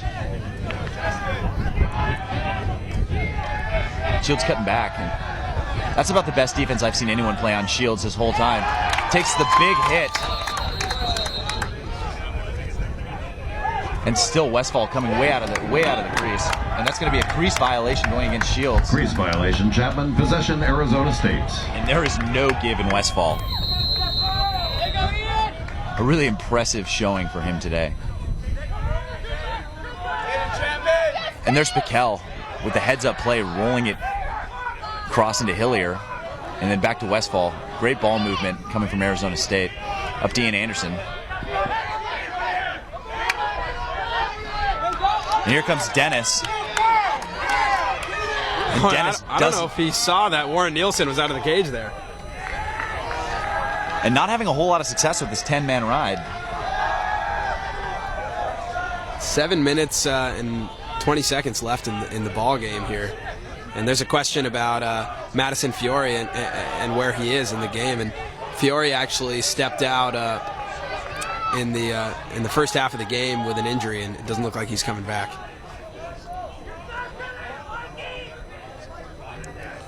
Looks like Hillier going against Marchand. I mean, this looks like the matchup they want to exploit. We've talked about this before. Marchand, an attackman by trade. Hillier more of a D midi, but doing a great job of keeping the ball. Stall warning here, and it looks like, I mean, I'm surprised to see Chapman doubling the ball so unsuccessfully here. And that one off the pipe. And Straker again with a shot. Ball out of bounds. Arizona State holds possession after the shot. And that's something Arizona State's been doing a really good job of, is backing up their shots. They're taking pretty much exclusively possession shots. Here's Dennis looking inside, finds Piquel. Piquel has to pull it back out. 6:18 to go, and there's a flag down. Flag is down. This is a free possession right now for Arizona State. And there's Nickelman feeding in right into the double. He cuts right through. And there's Davis scoring the goal. And that's number 5 for him today. Unbelievable. Dan Davis stepping up big time as a freshman in the SLC Championship game. Arizona State goal scored by number 23. And let's listen into the ref for the call here. It looks like the flag is still down. Table, goal is good. Goal is good. White foul. 3-0 slashing 1 minute. And it looks like it's going to be a 1-minute penalty here on Davis, his Brenton Croteau. So Chapman, not only did they give up a goal there, but they're also going to be man down.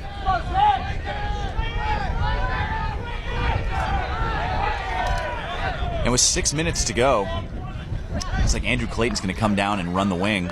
And Handy telling Martinick to get on the offensive side of the field. It's like Handy's going to want to try and win it to himself. And Driver, really Chapman impressive penalty. play out of A the 1 minute freshman personal Driver. for a slash. On Coming number out 30, and Brenton pretty much Croteau. neutralizing Repeating Zach the Chapman Handy. penalty. A 1 minute personal slash on number 30, Brenton Croteau. And another 45 seconds left in this penalty. You have to think Chapman's going to want to try and hold this until they're back to full strength. But, I mean, begs the question, do they have enough time to? Here's Helmich. Again with that fake. Arizona State's going to be really quick to double, even faster than usual. As you have Ian Anderson just hanging around in the middle. Now switching with Page. Going to play Clayton. Helmich able to get that one. Watch the shot, and that one just off the mark. Just like what you were talking about there, their coach. Chapman holds possession Off after pipe the shot. is really what they want to be coming, driving down the alley and going to the opposite side of the cage. Yeah, they have to try and make Dylan Westfall move because he's somewhat immobile. And not a lot of motion here. I mean, you see Ryan Helmich, as Shields is moving around, you see Helmich just kind of standing there. And the freshman Page is stepping up huge. Throwing big checks. Walking across, Andrews looking for something. Not finding anything. Takes the shot, and that one off the mark. Ball out. And again, Westfall out of his maintains stage. possession following the shot. 41 to go in the game. 6-goal lead for Arizona State at 10-4. And there's the fadeaway shot from Clayton. And these are all shots that are very uncharacteristic of Chapman. I mean, we don't see them taking these kind of shots at all. Here's Marchand, so quick, looking across and can't find his man. And Shields able to run that one down, but that's a pass that they just don't normally miss. And there's the Shields split up to Helmich, looking for Shields, and spectacular defensive play. And this one's coming back. And right into the break is Martinick. 4 minutes to go in the game, and that's a great check. Walrath playing with a lot of intensity here, gets it over to Warren Nielsen and back over to Helmich. And those are the kind of plays you need. You cannot afford to lose any time on defense here if you're Chapman. And Clayton losing the ball out of his stick. Helmich able to pick it up. 3:40 to go. And looks like Coach Hartley wants to talk it over. Chapman. And just a reminder that everything you see today on YouTube is through the eyes of the official videographer of the Lacrosse Network. TVX Professional Video. TVX provides high-quality, reasonably priced video services to individuals, businesses, and organizations. By providing a quality product with impeccable customer service, the TVX goal is to grow their business one satisfied client at a time. Once again, that's TVX Video Services, the official video production company of TLN.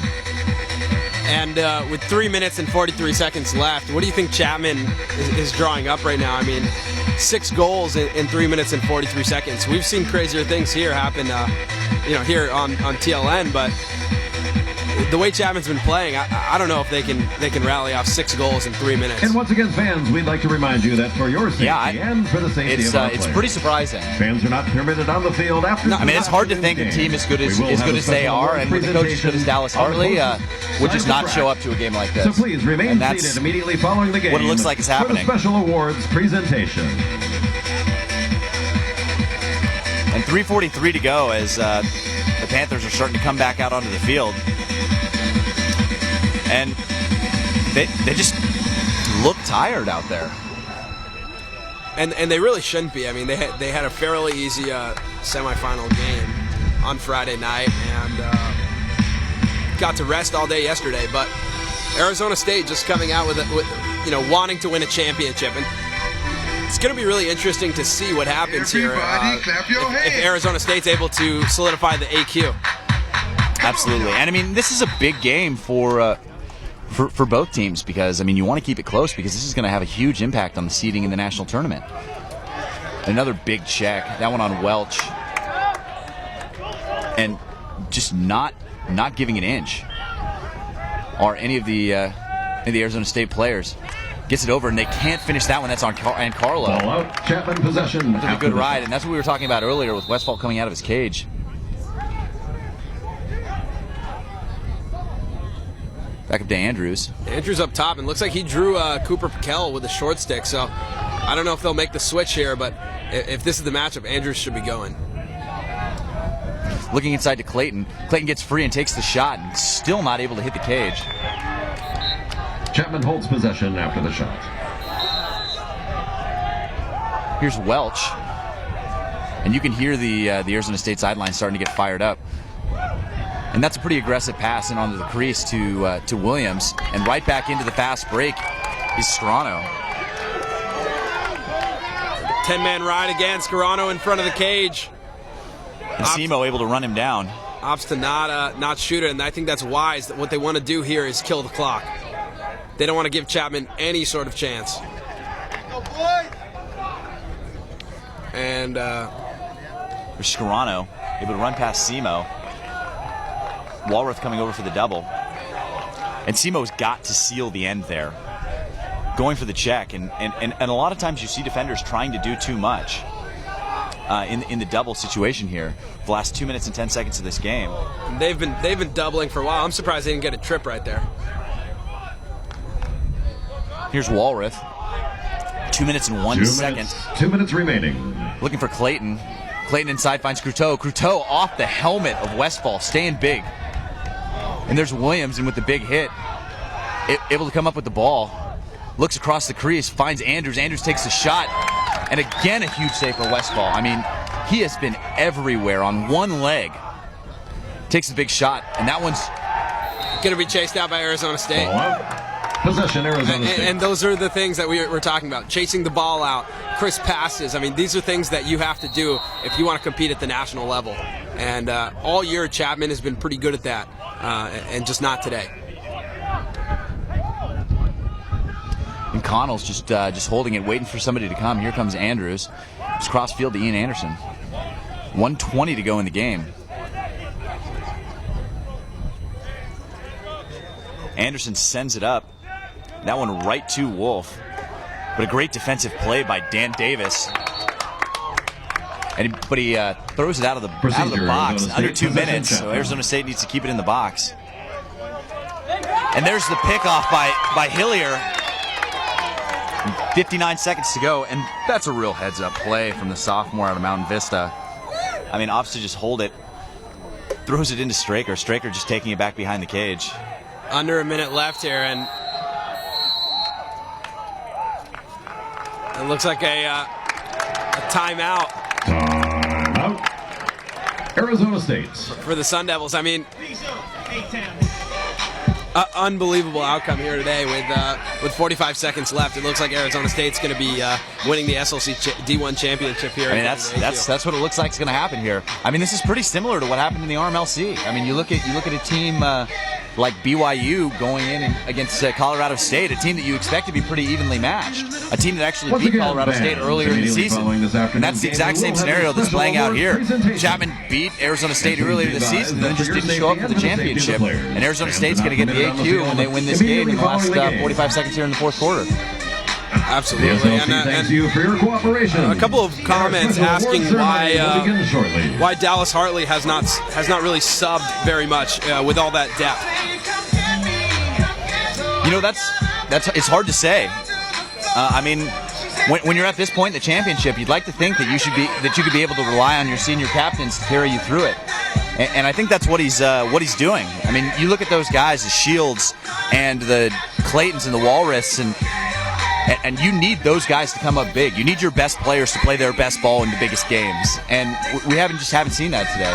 Yeah, but you know, they have so much depth. I mean, they got to be able to use that entire first, second, and third line, especially when it comes to the national tournament. I mean, it's going to be tiring for them. Absolutely. I mean, that's a great point, Coach. And I mean, what are you going to do out there if you're Chapman? I mean, you haven't been able to come out and play very well so far today, and you just have to regroup after this game and try and pull it together for the tournament. Yeah, I mean, no matter what, Chapman's going to go to Greenville. There's no way Chapman will not go, but this is big for Arizona State because now it solidifies their position at the national tournament. Oh, an amazing save from Sathram. And Walrath lost his stick again. And I mean, you have to think that he's got to get a screw in that head. Yeah. The last 30 seconds of the game, as Chapman brings the ball up, and another errant pass, and that's just been the story of the day. That one coming from the senior Max Shaw. And with the last 16 seconds here, Arizona State going to bring the ball in. Looks like Martinick's going to get it. A lot of excitement here in the stands as well as at the Arizona State bench. I think they know that they just pulled a... we'll call it. It's an upset. I mean, it's an upset. Pulled the upset over the Chapman Panthers in the SLC Championship game. I mean, definitely something to be excited about. Definitely something to be proud of if you're Coach Malone and the rest of the Arizona State coaching staff, and an exciting day for ASU lacrosse. Yeah, and you got to chalk a lot of this one up to Coach Malone and being able to get the most out of his players, especially the young players, and that next man up mentality. I mean, you look at a guy like Dan Davis who's able to come in and score 5 goals, and there's the shot from Ancarlo, and that one not going to fall here with 2-1, and that's going to do it here for the SLC Championship. And your SLC Division I champions are the Arizona State Sun Devils, winning here in San Diego 10-4 over the Chapman Panthers. And I mean, like I was saying, I mean, Coach Malone has been doing a fantastic job of really coaching these young kids up and letting them know that he trusts them to go out there and win the game. And you have to think that's exactly what happened with the performance that Ben Davis had out there. Unbelievable play out of the freshman. Absolutely. Dan Davis out of West Hartford, Connecticut. Great play out of the freshman and the rest of the young players on Arizona State. And we will have the championship trophy presentation here live for you on the Lacrosse Network, and afterwards we'll have an interview with Coach Malone up here in the booth. So make sure you stay tuned. Yeah, and I'm Chris Marshall here with Samir Chaudhary, and you're watching Lacrosse Network, so definitely stay tuned for the trophy presentation.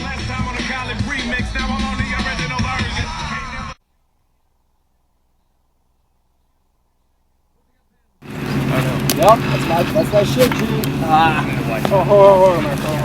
Hold on. Gotta hide the stick. Here you go. Right back. Gotta hide the stick. I'm already starting to sweat. It's alright. I'm sweating sitting on the bench. Professional sweat.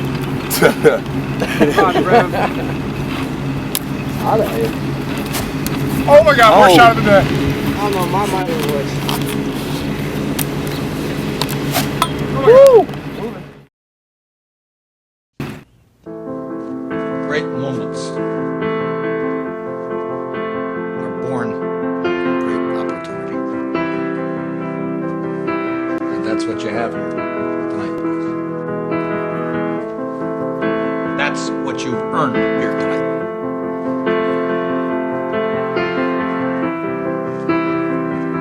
One game. If we played them 10 times, they might win 9.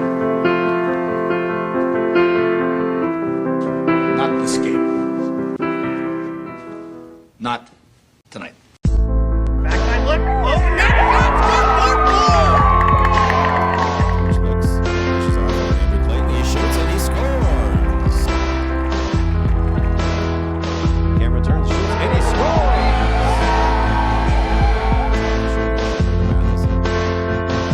shoots and he scores.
Association Tournament Director and SLC President, Matt Holman.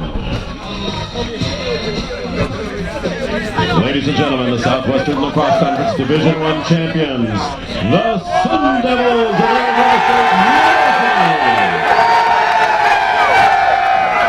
Please welcome head coach Chris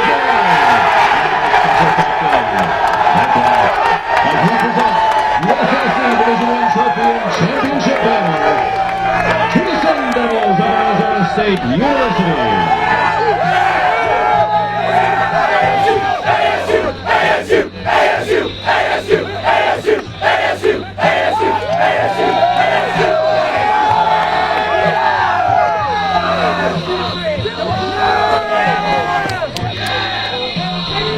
Once again, ladies and gentlemen, the 2012 Southwestern Lacrosse Conference Division I champions, the Sun Devils of Arizona State University.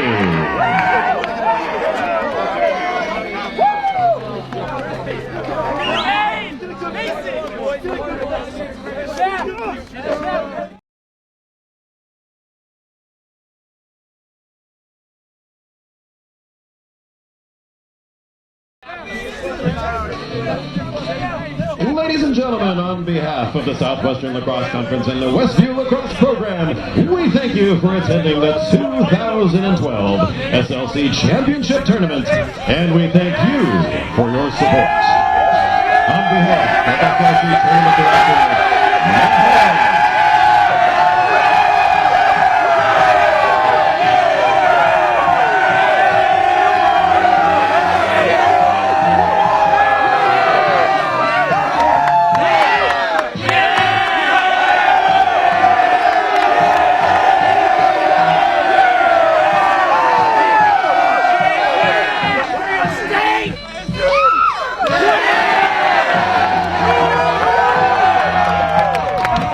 once again, fans, on behalf of SLC Tournament Director Matt Holman, my music director, Carissa Coretta.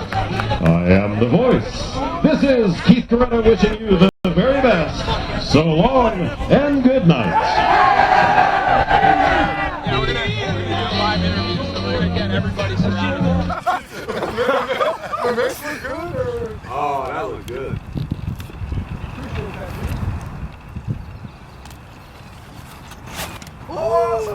There we go. I mean, only took us half an hour. Oh!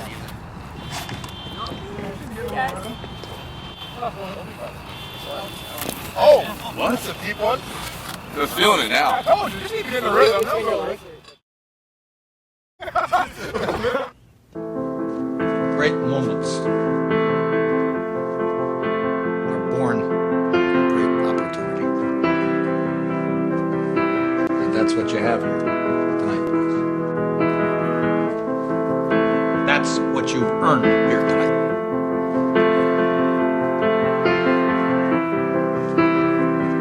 One game. If we played them 10 times, they might win 9. Not this game.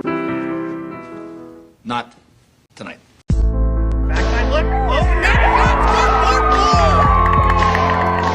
Looks, pushes off on Andrew Clayton. He shoots and he scores. Camera turns, shoots, and he scores. And he shoots and he scores.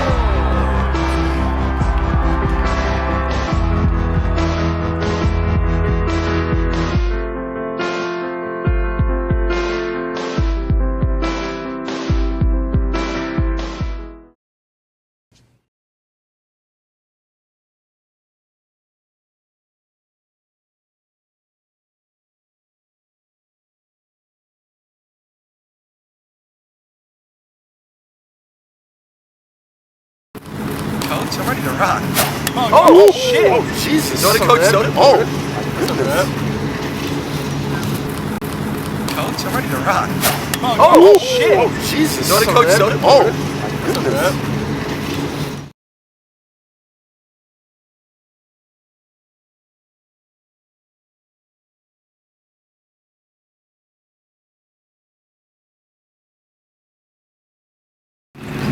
Yep, that's my shit, G. Hold on. Gotta hide the stick. My bad, you go. Right back. Gotta hide the stick. I'm already starting to sweat. All right. I'm sweating sitting on the bench. Professional sweat?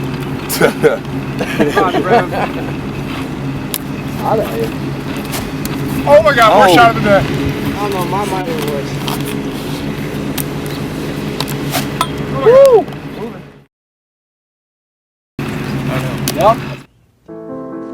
Great moments are born from great opportunity. And that's what you have here tonight. That's what you've earned here tonight.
Welcome back, everyone. I'm here with the Division I winning SLC coach, Chris Malone from the Arizona State Sun Devils. I want to be the first to say congratulations on a great victory. There is no question in my mind that the team playing today is the best players in the country. They're playing like it, no question about it. They've been working hard for the last couple months, and they're playing very solid lacrosse right now. I mean, what's going on with these young guys? Hey, look, we talked about at the end of the Santa Barbara game, they're not freshmen anymore. Our freshmen are sophomores, our sophomores are juniors. We've talked about that for a long time, and guys stepping up and making plays. You step on the field, go make a play, and they're doing it. And it's the whole team. Everybody from top to bottom is going out there and doing their job. And I mean, and what more can you say about Dylan Westfall? I mean, that kid is a warrior. Way to gut it out. Way to gut it out. I mean, playing on one foot, and making saves throughout for 60 minutes and clearing the ball well and still running around behind the cage. And I mean, you can't say enough good things about a guy like that. I mean, he's a part of he's a leader on defense. He's a leader in the locker room. He does it from start to finish. On game day, on practice. In the films, he's doing it. Yeah, and I mean, I don't know if you guys can see this, but look at all the fans that are here. No, our fans are great. I love the fans. I love the fans. Gotta fear the fork. You gotta fear the fork. Well, how do you like your chances going into South Carolina? I like them. We're one of these teams that you win or lose, you move on to the next one. So we'll enjoy this victory for sure for hopefully 24 hours or so, and we'll get ready for our matchup in South Carolina, and we'll focus on those guys. We'll take one game at a time, and I like our chances. If we play like that, if we play the way we did this weekend, we're going to see some more solid lacrosse out there. Absolutely. Well, again, congratulations. You guys look great, and I'm sure you'll do the SLC proud. I'm Chris Marshall here with Chris Malone, and you're watching the Lacrosse Network.